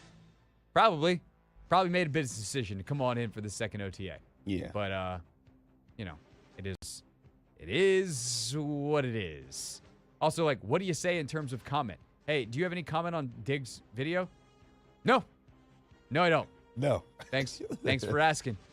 You got nothing? No.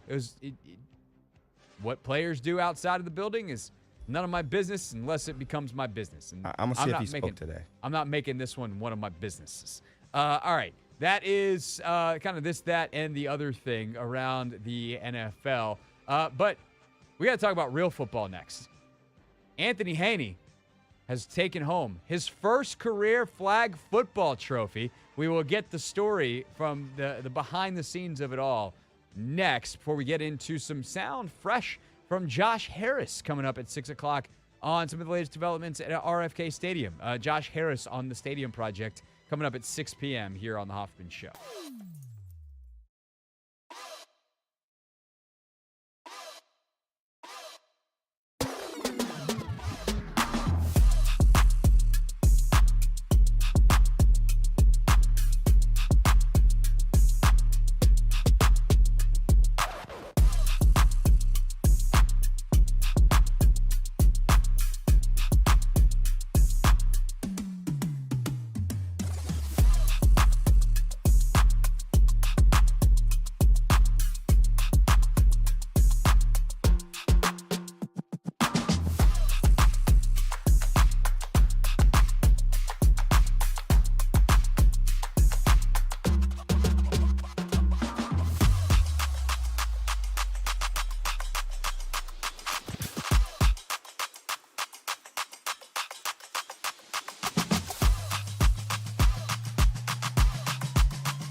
It's the Hoffman Show. We're on the Team 980. We're always live as well on the free Odyssey app. Streaming live on YouTube, too, at the Team 980. Bunch of different stuff coming up at 6 o'clock hour. Starting, though, with Josh Harris making some comments on a podcast recently with some updates on the Commander Stadium situation, how it all went down with the state of Maryland, how he made sure that they were taken care of, and what happens next for Washington as they await city council approval this summer on the RFK site. But top football story of the day, we got a champion in our midst. Anthony Haney, congratulations on your first career trophy as a flag football player. All right, so one correction.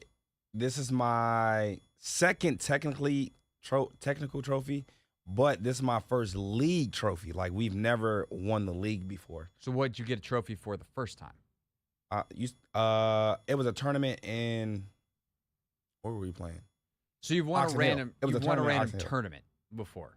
Not random. You've won a tournament before. Yeah, I won a tournament before, but never a league. But a league trophy. Yeah. Okay. Anthony, congratulations on your first league trophy. And you want to know you want to know what's even crazier about us winning this league? What's that? We didn't have a win in the regular season. And part of the reason we didn't have a win in the regular season is because we didn't have a lot of guys come out to Baltimore. So the league was in Baltimore. So some weeks we would have like 12 people. So hold on. Everybody makes the playoffs. So you won the league, but you really just won. You basically won another tournament. You won the playoffs. All right, yeah. So essentially on for leagues, Which, for I guess that's how they give out the Super Bowl trophy too. But like, you don't make the playoffs if you don't win a game. The Detroit Lions of 2000 and whatever that year was did not get to go to the playoffs and have a chance to win the league. They did not. Tell me more. So yeah, most weeks we only had like 12, 13, 14 people at max. Because a lot of people, they have commitments. Also, Baltimore's far, and sometimes you don't want to make that drive. I missed a couple of games because I was busy as well. But when it was all said and done, and we all had to, be there on Championship Sunday, that's what we like to call it, Championship Sunday. Everybody came to play. Like, our first game, I will say, was a little tighter than we expected. But the championship game, 19-0, Craig. And that's when our team is at full strength. So we see what we can be when we're at full strength. How many weeks was the playoffs? Oh, no, it's only one day. So you won a one-day tournament? Yeah. But you won the league? Yeah, so, like, it's tournament style. It is what it is. Yeah. It is what it is. That's every tournament, though. Like, you go to nationals, league, tournaments. And I guess the seeding is fake because you guys were clearly good, even though you didn't seem to be good throughout the year. Yeah, but sometimes those first team, if you're first or second in the league, you don't have to play as many games. So you guys did it the hard way. Yeah, I think you earn a bye. Yeah, you earn a bye and then you play the lower seeds. Now, as you talk, Anthony, I feel like your voice is a little hoarse. Yes, it is. Is that a football situation? Yeah. So my voice is hoarse. Because on a 4th and 19, Craig, 4th and 19, you got to get 20 yards in order to pick up the first down. I believe it or not, I know how that works. On Okay. 4th and 19, it doesn't seem like it's flag football. So if you get 17, they go, it's close enough. I understand how 4th and 19. The quarterback makes. I'm not gonna lie, it was one of the best throws. It was on me. One of the best throws you can throw. And the receiver I'm checking is like 6'4". He moves like DK Mac. He's actually very fast. And I'm convinced he can do a between the legs windmill because his quarterback essentially just threw a jump ball at the first down marker. And this dude skied, man. I'm looking like, oh my gosh. And mind you, Craig, I can dunk. I can touch the rim. I got some bounce. Okay, I'm not gonna say you can't dunk. I can't dunk consistently. You have dunked. Yeah, you're right. You can't Verification. dunk. Anyway. Sorry, I just feel like I'm the wet blanket on your entire story, but you keep saying things that are factually inaccurate. Yeah. And I'm a journalist, damn it. All right. Anyway, I can jump a little bit. Yeah. But the for sure. quarterback put it in a position where only the receiver can go get it. So as Because I'm he could seeing also him, jump, and you know, he's 6'4", and you're not. yeah, all up in the air, grabbing the ball. I'm jumping to like hit the ball through his hands as he's coming down. As he does that, he elbows me in the throat. And man, well, so like during the actual play, I didn't even realize I got hit in the throat. It wasn't until I got up and started trying to talk to my teammates where I was like, I can't talk. Like they couldn't hear me. My voice was just like so done up. I couldn't say anything. I was struggling. I was practically whispering. Oh, well, Yeah. I think we should probably retire your voice for at least a little bit. Yeah. But there's the tale of Anthony's weekend league victory.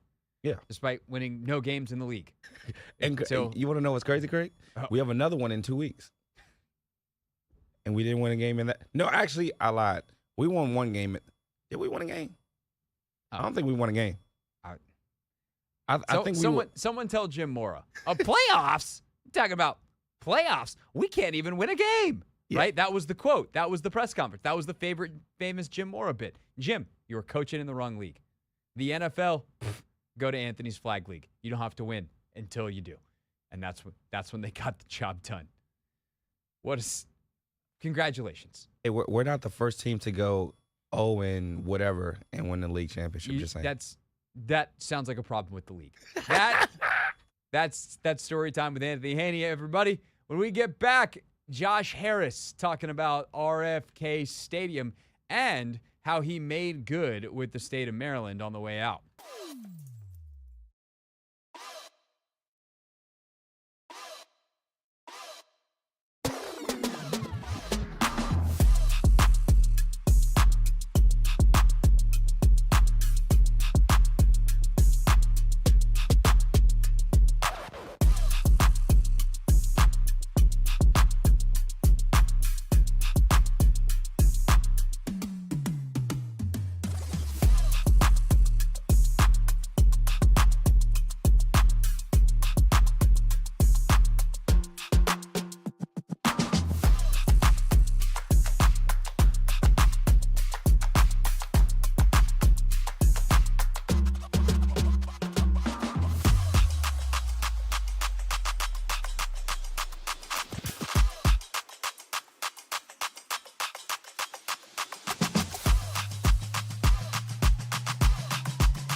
It's the Hoffman Show, final hour here on a Monday on the Team 980. Always live as well on the free Odyssey app, streaming live on YouTube too at the Team 980. We start this 6 o'clock hour with some sound from Josh Harris. He was recently on a podcast where he spoke with Bloomberg about RFK Stadium, the whole deal, how it's gone down so far, what's still to go, yada, yada, yada. You get the point.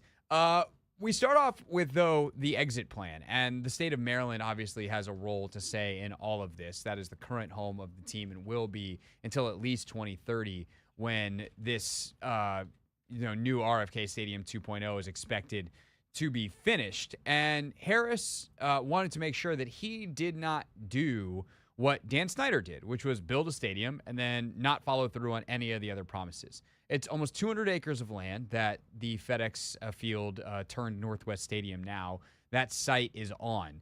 And there's enormous opportunity there. And so he was asked, it was Josh Harris, about talking to Westmore, getting something done right for the state of Maryland, and making sure that even though they wanted to move to RFK, and they made it very clear that that was the case, that Maryland would be taken care of in all of this.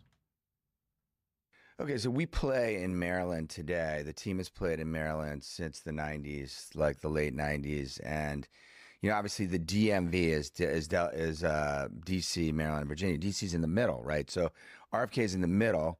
So Maryland, right, for Virginia fans, a little further. But we play in Maryland. And so the first thing we had to do is assure all through the process Governor Moore, who really cares about Landover. The governor of Maryland. The governor of Maryland. He wanted to make sure that, we said to him, look, we have to consider D.C. because it's the spiritual home of the Commanders. And he said, look, I'm willing to let you consider that and be generous about allowing you to have some options, but you need to convince me that you're gonna, build something in Maryland if you decide to leave. And so we concluded a deal with the governor, and that allowed for the land to be transferred to D.C. So I don't know if you remember, but as the last Congress was sunsetting, we got a 100-0 vote in the Senate, yes, which moved the land to D.C. So until the land was under federal control, until the land was under DC control, and then it wasn't possible to build a stadium. And so part of, that was Wes Moore telling his two senators in Maryland to be like, hey, vote for this. We've got something that is going to be good for our state. All politics is local at the end of the day. And I don't think it would have even been smart for Wes Moore to be like, hey, I want this for the state of Maryland, because a lot of, Maryland, DC, or Maryland Commanders fans want the stadium back in D.C. And then there's what happens there in PG County, and there's a tremendous opportunity, so they got what they wanted there. As for the decision to return to RFK, on some level, it feels very simple. Why would you go to RFK? Because that's where the spiritual home of the team was. But there's a lot more that goes into it if you were actually in Josh Harris's chair. Here was the managing partner of the Commanders discussing exactly what went into finalizing this being the top choice for his new stadium. From there, we went into, we had negotiations going with a lot of different parties, and, we're blessed that everyone wants the Commanders, and ultimately concluded a deal with the mayor that would be highly beneficial for DC, and at $2.7 billion, which is what we're putting up, it's the largest investment in DC ever. So it's the largest investment in DC's history. And so once the mayor decided that it was okay, we signed a term sheet with the mayor, and now we're working with the DC City Council, who, the project has incredible ROI for DC, literally billions of tax revenues, thousands of homes, and thousands of jobs, right? And so, and affordable homes. And of that, 30% are by agreement going to be, at least that will be affordable homes. And so it's going to raise the standard. And then you get an amazing entertainment district. And who's not going to play in a new stadium with the backdrop being literally the capital. Yeah. Right? And then you get the redevelopment on the Anacostia River. So this is going to change DC. And so I'm hopeful that the council's doing its work. A number of them are already supporting that, but we have some work to do. So now the next step for us is to obviously get the council's vote. You've got to tell the citizens and the politicians, why this is good for the city, why they should invest their money in this. And the reality is DC is going through a harder time right now. And we were very sensitive to that and made sure that this deal was very good for DC. But I'm also focused on making it a place where our opponents fear to come, which is how I grew up, and where our fans love to come. Yeah. And, our RFK, right, was it was an incredible arena. I mean, the stands would shake, and it was a smaller arena, but it was loud, and people Awesome. showed. And people showed the hell up. That is, of course, one of the things that at Northwest Stadium they've had a huge problem with over the years is just getting people there that are wearing burgundy and gold. Obviously, from a football competitive standpoint, it seems like the Commanders are going to be able to attract much better crowds moving forward because they're actually going to be good at football, not on top of the actual stadium part of it. As for making the deal good for DC, Harris touched on that as well, because if the deal isn't good for DC, then it's not getting done. And that still is the truth. And I think that is something that we could spend hours on, saying, hey, what actually is good for DC? It depends on who you ask. And that's the hard part of trying to convince multiple city council members, like, hey, this is good for DC. Will you please vote for it? So how does Josh Harris see that? Here he is again with Bloomberg. Yeah, so if you look at the calculus, we had to make sure that it was very favorable to DC. And so, because that's definitely something that people consider. Sometimes there's the ROI of a stadium, but they also want to know, okay, how much is the city contributing? And the RFK site has been sitting there since they closed RFK. Right. And it's like crumbling concrete. I mean, it's not great, right? There's nothing there. Nothing's been done with it.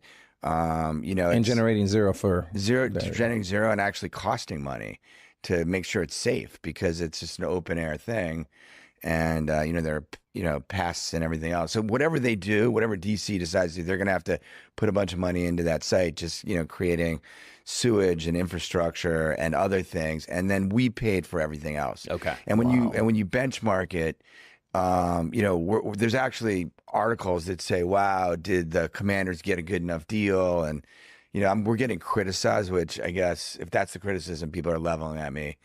The No criticism problem. is that you didn't get enough Criticism money. in certain NFL sports. I've heard that. I've heard that. Yeah. So I'll take that criticism, because on the other side of that, we have to convince DC and the public that it's fair. Mm-hmm. And we have to convince the council that it's fair, and the mayor has to sell it, and the public is overwhelmingly supportive, which I think should help us. I mean, I think that usually these things are more controversial, but everyone who grew up in DC or in the DMV knows that they remember what a great place RFK was and how unifying it was. Mm-hmm. And what it was like when Washington football was dominant in the NFL, and I think we can bring it there again. There's no doubt about that. I think the other thing is, nobody's happy with the status quo. Nobody's like, yeah, that place, Northwest Stadium, is awesome.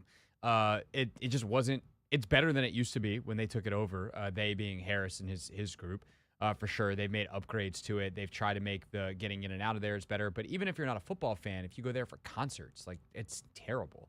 The way things currently sit, if you're just trying to get home on a Sunday, if you are traveling to the beach on a fall weekend, if you're coming home on the Beltway, or you go anywhere on the Beltway around game time, it's a nightmare. And so if we can get cars off the road by making somewhere that's more metro accessible, there's a million ways in which this helps the community, even if you never go to an actual Commanders football game. Nevertheless, for the thousands upon thousands, the hundreds of thousands of people that will in the first year of that stadium opening, nevertheless, in the years that follow. As for Harris's goals, the stated goal, build a premier fan and player experience through these new venues. How will that actually be accomplished? One more from Josh Harris with Bloomberg. The common thread is building amazing fan experience, player experience, and something that helps the cities, right? So you're ultimately in finance, you're a steward of people's capital. In sports, you're a steward of people's memories and how they feel. So how the Commanders do, how the teams play, makes the city happy or the area happy, and then you have to treat everyone incredibly well. And so if you start with that as a premise, and you say, I'm going to be guided, my North Star is going to be, how do we create amazing memories? I had amazing memories at RFK. I remember literally some of my earliest memories. I remember being 4 years old. Literally 4 years old, and walking in there with my dad and, just hearing it all. And I don't remember a lot about it, but then I remember being 8 and Washington football losing to the Dolphins 14-7 in the Super Bowl. And Garo Upremian block kick was the one touchdown. Washington ran all the way back, and we lost 14-7. Dolphins were 17-0, Don Choi and Greasy. Yeah. On Sundays, D.C. would shut down, and D.C. is obviously, if not the most important, amongst the most important cities in the world. And everyone would be glued to their TVs or at the stadium. I remember riding my bike to the store once, and no one's out. They're all watching football.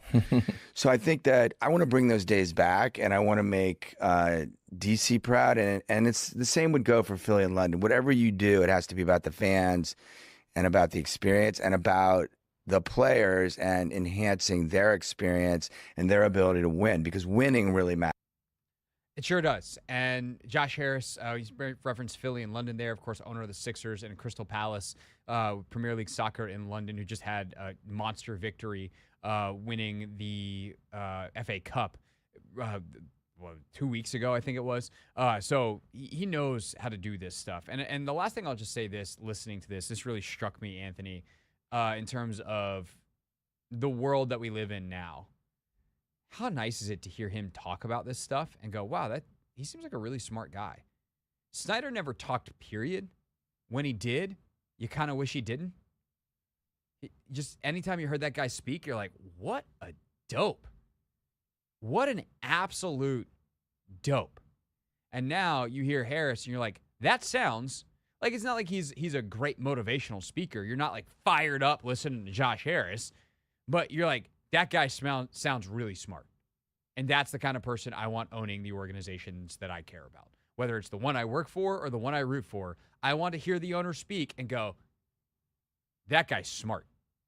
And I think that for Commanders fans, you certainly have that feeling. Yeah, and I think also when you go into a situation, you want to build on, whatever was prior to it, or learn from, what necessarily went wrong. And I think he just taken all the necessary steps to, make sure we never go back down that 25-year hole we were in for 25 years, where, a lot of the fan appreciation for the franchise was sort of kind of taken away. Well, and the other thing, kind of more specific to what you just said and what Harris was saying, is he's not just saying my goal is to not be that, right? Not being the Snyder era is such a ridiculously low bar. He wants to recreate the golden age. And I don't know if that's possible, not because I don't have faith in Harris. It's just we live in a different world now. The entertainment options are varied in a different way. The unity of the city and rooting for the Commanders, I just don't know if it's possible because it's such a transient city now, even more so than it was in the 80s and early 90s. So we live in a different world. But to the extent that you can, could you recreate a modern version of a golden age here? Yeah, no doubt. And you have the hardest piece, arguably, in Jaden Daniels. And we'll see how long that lasts and what kind of infrastructure that provides when Daniels is gone. But thankfully, I don't foresee a situation where we're going to have to deal with that reality for the better part of a decade. And what a joy that is here for all of us who want to see Washington win. When we get back here on the Hoffman Show, is another local team all of a sudden finding itself in a bit of an unexpected crisis. I'll explain next, but first, the latest from the world of women's sports presented to you by Wawa. Chicken how you wanna at Wawa with customizable roasted or crispy chicken sandwiches.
Our weekend in review coming up at 6:30, aka what else happened this weekend? Take a look at the Nats Monster weekend, as well as a really bizarre Formula One race and weird WNBA weekend, as well. There's a ton of stuff that happened this weekend. But we got about 5 minutes here to talk about what is a really bizarre story that ultimately I don't think is bad, but is bizarre. So, Anthony, follow me on this. It was almost exactly a year ago that Jonathan Heraldez stopped coaching at Barcelona, where he had just won every trophy you possibly can in one season in Europe. He won the quad. So Champions League, the Spanish League, Europa, and whatever the fourth one. I don't even, they won so many trophies, I don't even remember them all. And took the head job, as it had been previously announced, for the Washington Spirit here in D.C. The Spirit got arguably the best coach in the world. And a year later, he is leaving. Not because he has failed. We really actually don't even know why. The Spirit last year, once he took over, had a little bit of a rocky start, but ultimately found their feet, made the NWSL final. They won the Challenge Cup, which is the season opening one-game tournament this season. They are having a bit of a bizarre year where they have been 5-0 on the road. They're only 1-3-1 at home, but they've also had a ton of injuries. They're getting healthier. As they get healthier, they're playing better. And it's just weird. Mid-season, you've been here less than a year, and you're like, I'm out.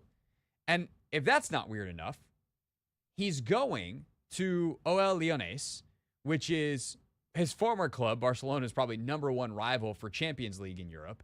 They are the dominant side in France, and they are the most storied women's football program in the world. They've won Champions League 8 times. And here's where it gets fun. They are owned by Michelle Kang, who owns the Washington Spirit. So you got your coach going from one club to another that you own. And this is where I think all of us that are invested in this story have a really massive questions. Mainly, who's driving the bus? Because Jonathan, his wife just gave birth to their second child. And if they want to go back, if he's just decided this American life is not for me, I would prefer to raise my family in Europe. It's easier for grandparents. France is close enough to Spain that we can do whatever we need to do. We're in the EU, whatever, personal reasons. He gave it a try. He thought this is what he wanted. Fine. I get it. And I would also understand Michelle, as the owner, being like, yeah, but I paid you more money than any other coach is making, I think, in the entire world as a women's football coach. So, you're gonna coach one of my teams. And if you want to go back to Europe, I get it. You're going to go coach Olympic or OL Lyonnais. I could also see, because of all the injuries, I have heard that there's some rumblings that people weren't, despite the success, people weren't super happy. And ultimately, the guy that's replacing Heraldez here is Adrian Gonzalez, who was the interim coach at the start of last year before Heraldez arrived. And you could argue they were better under him than they were under Heraldez.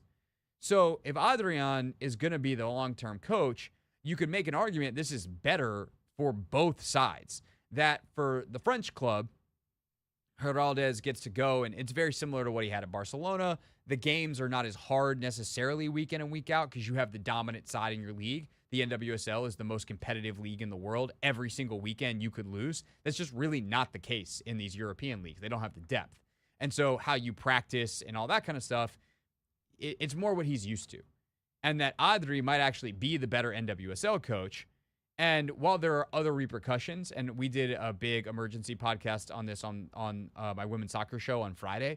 Me and Andre Carlisle did it. So if you want to check out the Hoffman W Sports podcast feed, you can, because now I've piqued your interest and you want to hear more, you can check that out. But this is a wild story, dude. There's just not stuff like this in other sports because it's not like Josh Harris, while he owns multiple teams, he doesn't own multiple basketball teams or multiple football teams. I mean, I guess if all of a sudden, let's say Sidney Johnson crushes it with the Mystics, could they decide in 2 years if Brian Keefe isn't the guy for the Wizards to move Sidney Johnson over? I guess, but even that's not the same because the money is so much different in the NBA than the W. You'd have to eventually just be like, yeah, no, I get it. I get why we're doing this. Even though, we're not necessarily trying to say that like men's basketball is better than women's basketball. The finances in the current status of both leagues, that's a perfectly reasonable thing. We had James Wade, former head coach of the Chicago Sky, leave to take an assistant job in the NBA. So that was what he wanted. It was better for him and his, I'm guessing his finances at that time. I think he was also trying to get the hell out of Chicago because, as we'll discuss in our weekend in review, that's a weird situation.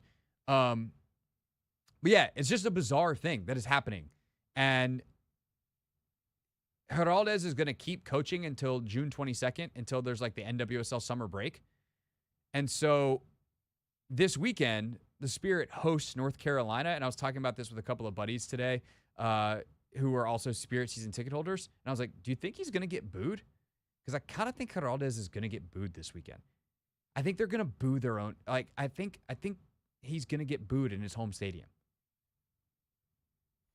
I mean, yeah, this is a crazy situation. Like, I can't. Is there anything else remotely close that you can think of that comes to mind? Not off the top of my head. Like I've never heard of that. But the thing is, like, the result is I don't know that this is a bad thing. I truly don't know that this is a bad thing.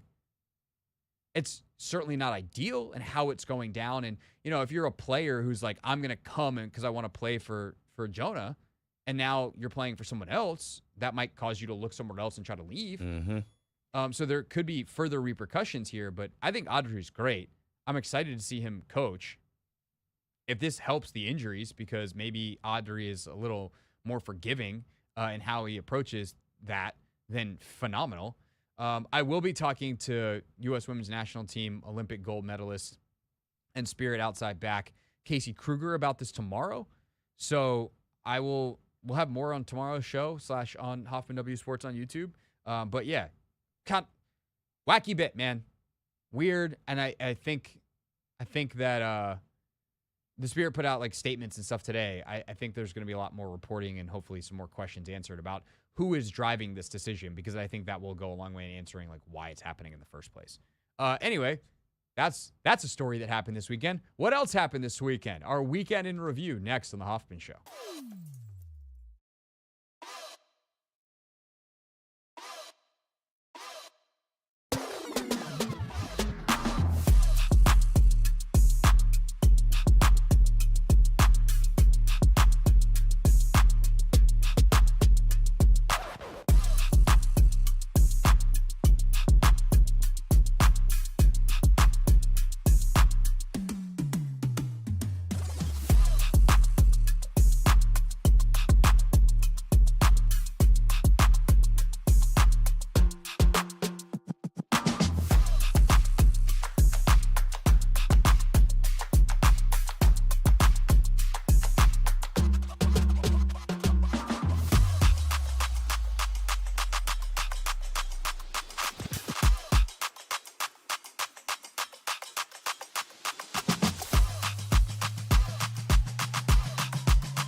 just had a weird moment, Anthony. I looked up on the screen, and I was like, is that Kendrick Perkins talking to Kendrick Perkins? I guess they were playing an old Kendrick Perkins take for Kendrick Perkins. But, like, obviously, we have the TVs on the studio on mute, so I just looked up and saw a double box on ESPN full of Kendrick Perkinses, and I was like, am I seeing double? Yes, I am seeing double. Okay, I see what's happening here. That was a weird experience. Too much Kendrick Perkins for you.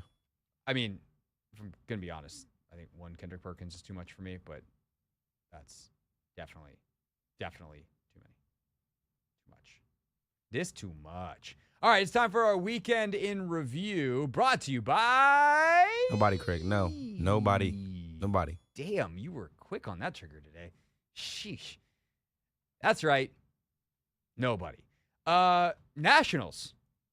You see what the Nationals did this weekend, Anthony?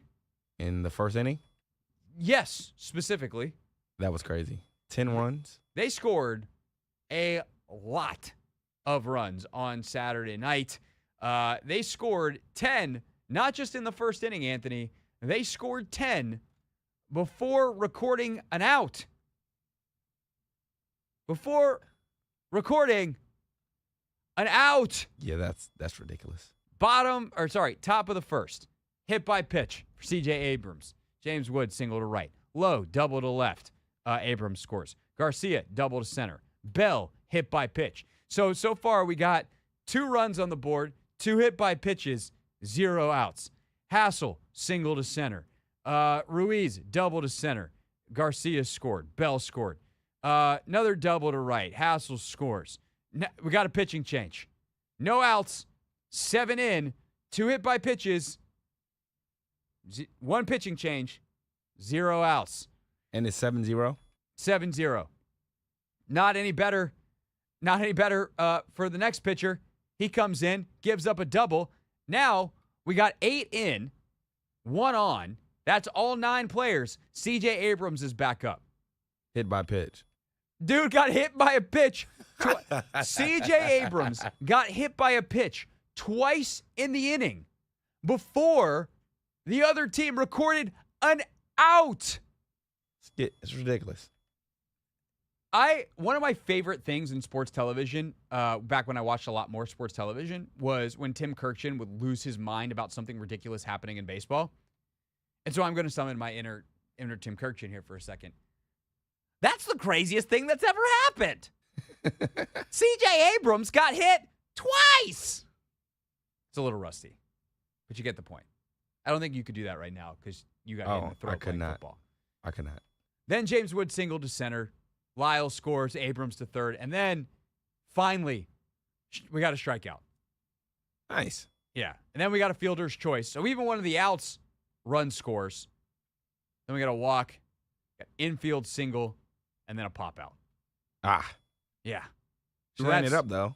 10 runs, 9 hits, 0 errors.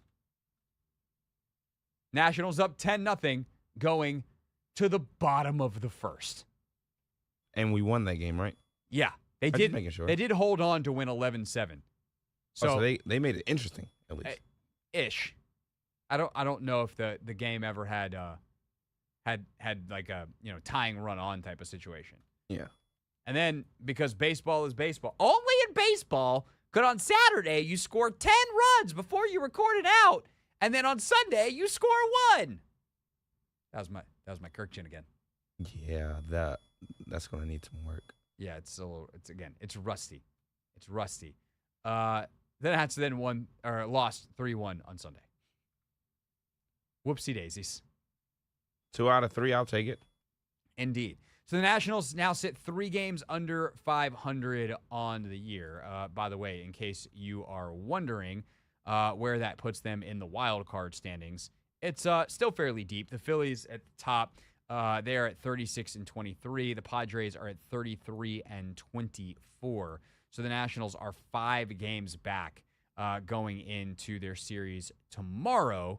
That is a series that will start against the Cubs. Nationals are off tonight after the West Coast trip back home here in Navy Yard. So that was a big deal this weekend. WNBA this weekend, the Mystics, they They lost on Sunday, rather decisively to what was it? Friday? Yeah, Friday. They lost rather decisively in the final score to the New York Liberty, who are now 6-0 on the year after. Did you see what they did to Connecticut yesterday? Yeah, they almost doubled them. Yeah, it was 100-52 final score. That was disgusting. But the Mystics played New York tough in that game. The problem was they could not hit a layup. Just like literally cartoonish misses on the layups for the Mystics bigs, especially. Aaliyah and Shakira were missing. Kiki could not hit a layup in that game. And in a way, it makes it more frustrating because you're just like,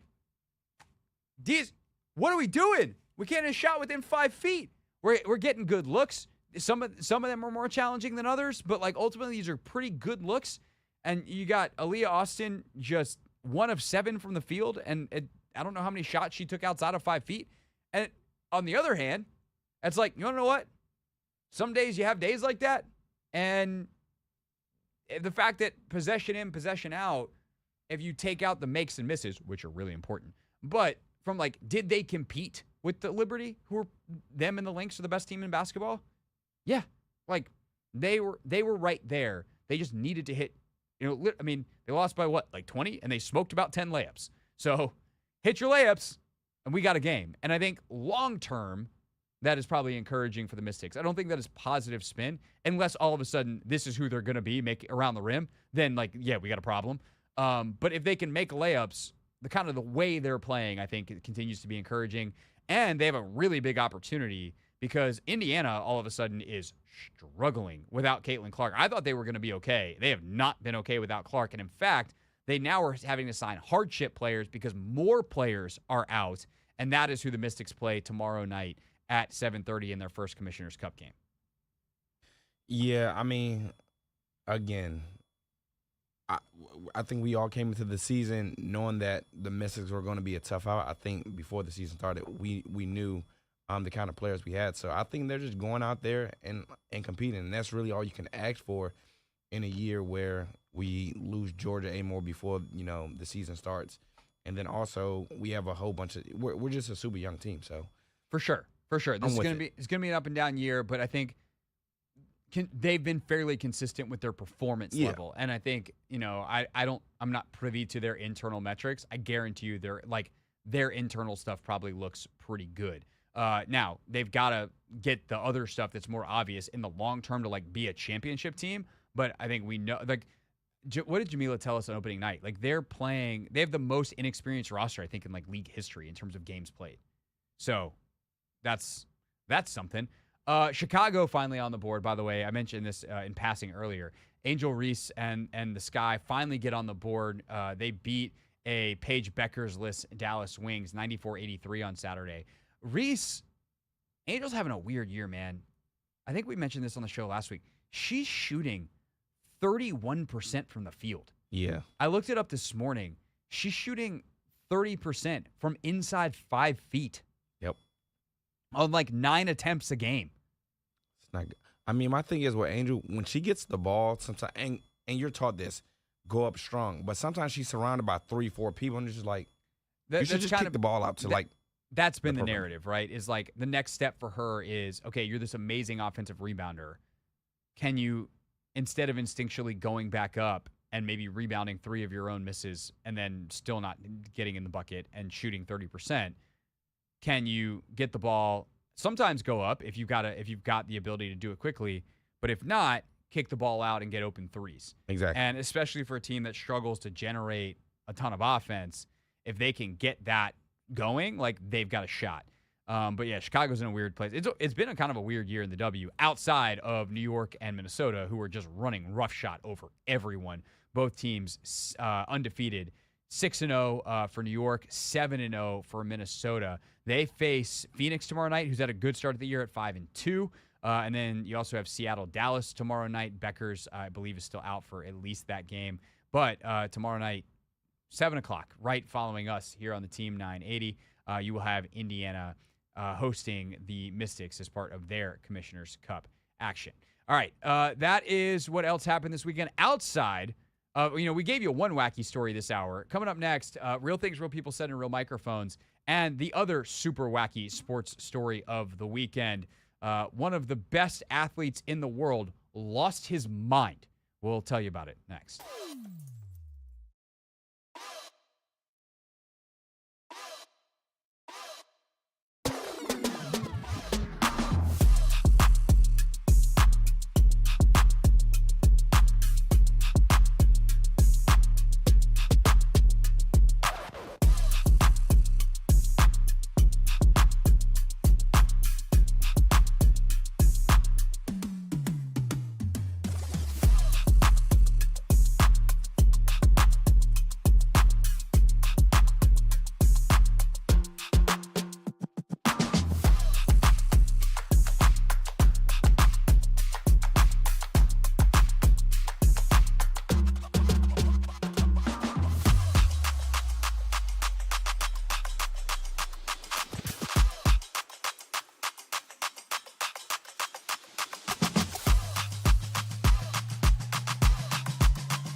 It's the Hoffman Show. We're on the Team 980, always live as well on the free Odyssey app. Streaming live on YouTube, too, at the Team 980.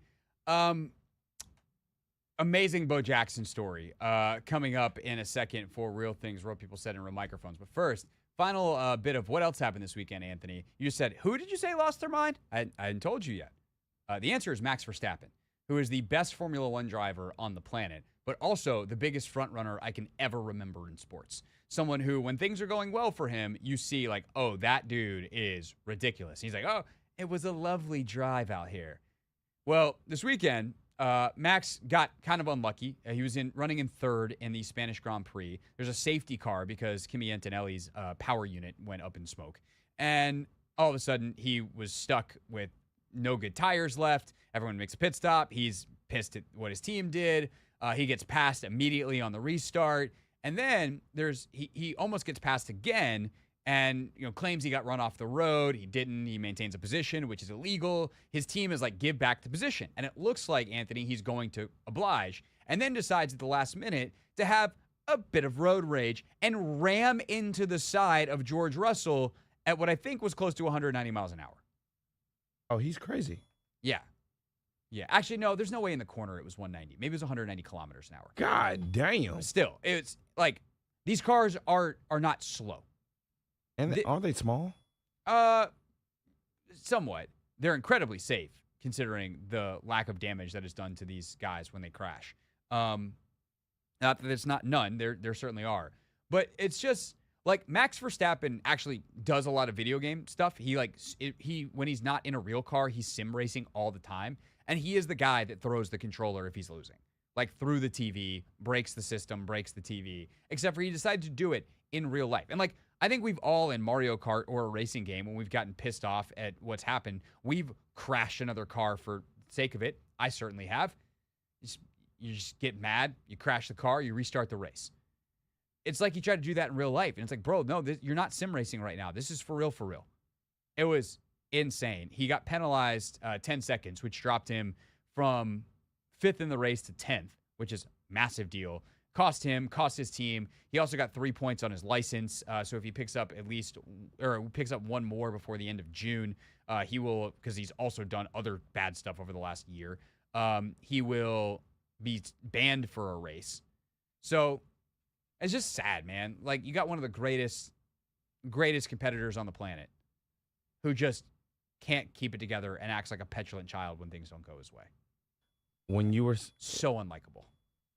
When you were just talking about him getting 3 points on his license, I thought you were talking about his driver's license. Unrelated. Although I would not want to get in front of that dude in traffic. Me either. Because clearly, yeah, dude has road rage. Yeah, he's a weird dude. Anyway, let's go to from one of the greatest race car drivers of all time doing bad things to one of the greatest athletes of all time who had a bad thing happen to him. It's time for Real Things, Real People Said into Real Microphones. Real things. We're not going to be so this year. Real people. 5 and 11, not very good. Said into real microphones. You know, the culture is actually damn good. All right, Bo Jackson. He's maybe the greatest running back ever, one of the greatest athletes to ever grace the earth. So has he ever gotten got? He was on Marshawn Lynch's podcast, and the answer is yes. Ever been a time on the field where you got? Oh, hell yeah. Yeah. What you got, man? We're Talk playing to us against the about St. it. Louis Cardinals in the Raider Stadium. We was in the Coliseum. We ran a trap play. And the trap play was designed because I was notorious for cutting back on you at full speed. I didn't stutter step. I cut back on you, and I was already in fourth gear. And we were down on our 5-yard line, so I'm thinking about 95 yards. I'm gonna bust it from 95. And I don't know this brother's name. There was a linebacker. This brother had muscles in his breath. First of all, that's one of the funniest things I've ever heard in my life. He had muscle. Not his muscles had muscles. I've heard that before. Yeah. He had muscles in his breath. Hey, I ain't never heard that one before, dog. you guys are laughing, but I'm serious as a heart attack. Yeah. This brother had muscles in his breath. I didn't see him. Let's tell him. It's always the ones that you don't see that get you. You're right. That you get got. And there was an off trap play to the weak side, counter trap play. And I was going to go off tackle. I got to the tackle position, and I'm going to cut back 30 degrees to split the linebackers. Homeboy feel that hole. He hit me on the 6 and dropped me on the 2. I never saw it. It was like me running out in front of an 18-wheel. He got hit on the a reminder in this story. He is Bo Jackson. Got hit on the 6. Got dropped to the 2. That's crazy. That's a crazy collision. Because my goodness, that's like a hit stick in Madden almost. Like, could you imagine? And also, like, just to remind folks, some basic elementary school math, a yard is 3 feet. That means if those numbers are true, he got hit 12 feet backwards. Damn. That's our show. We'll see you tomorrow back here on the Team 980.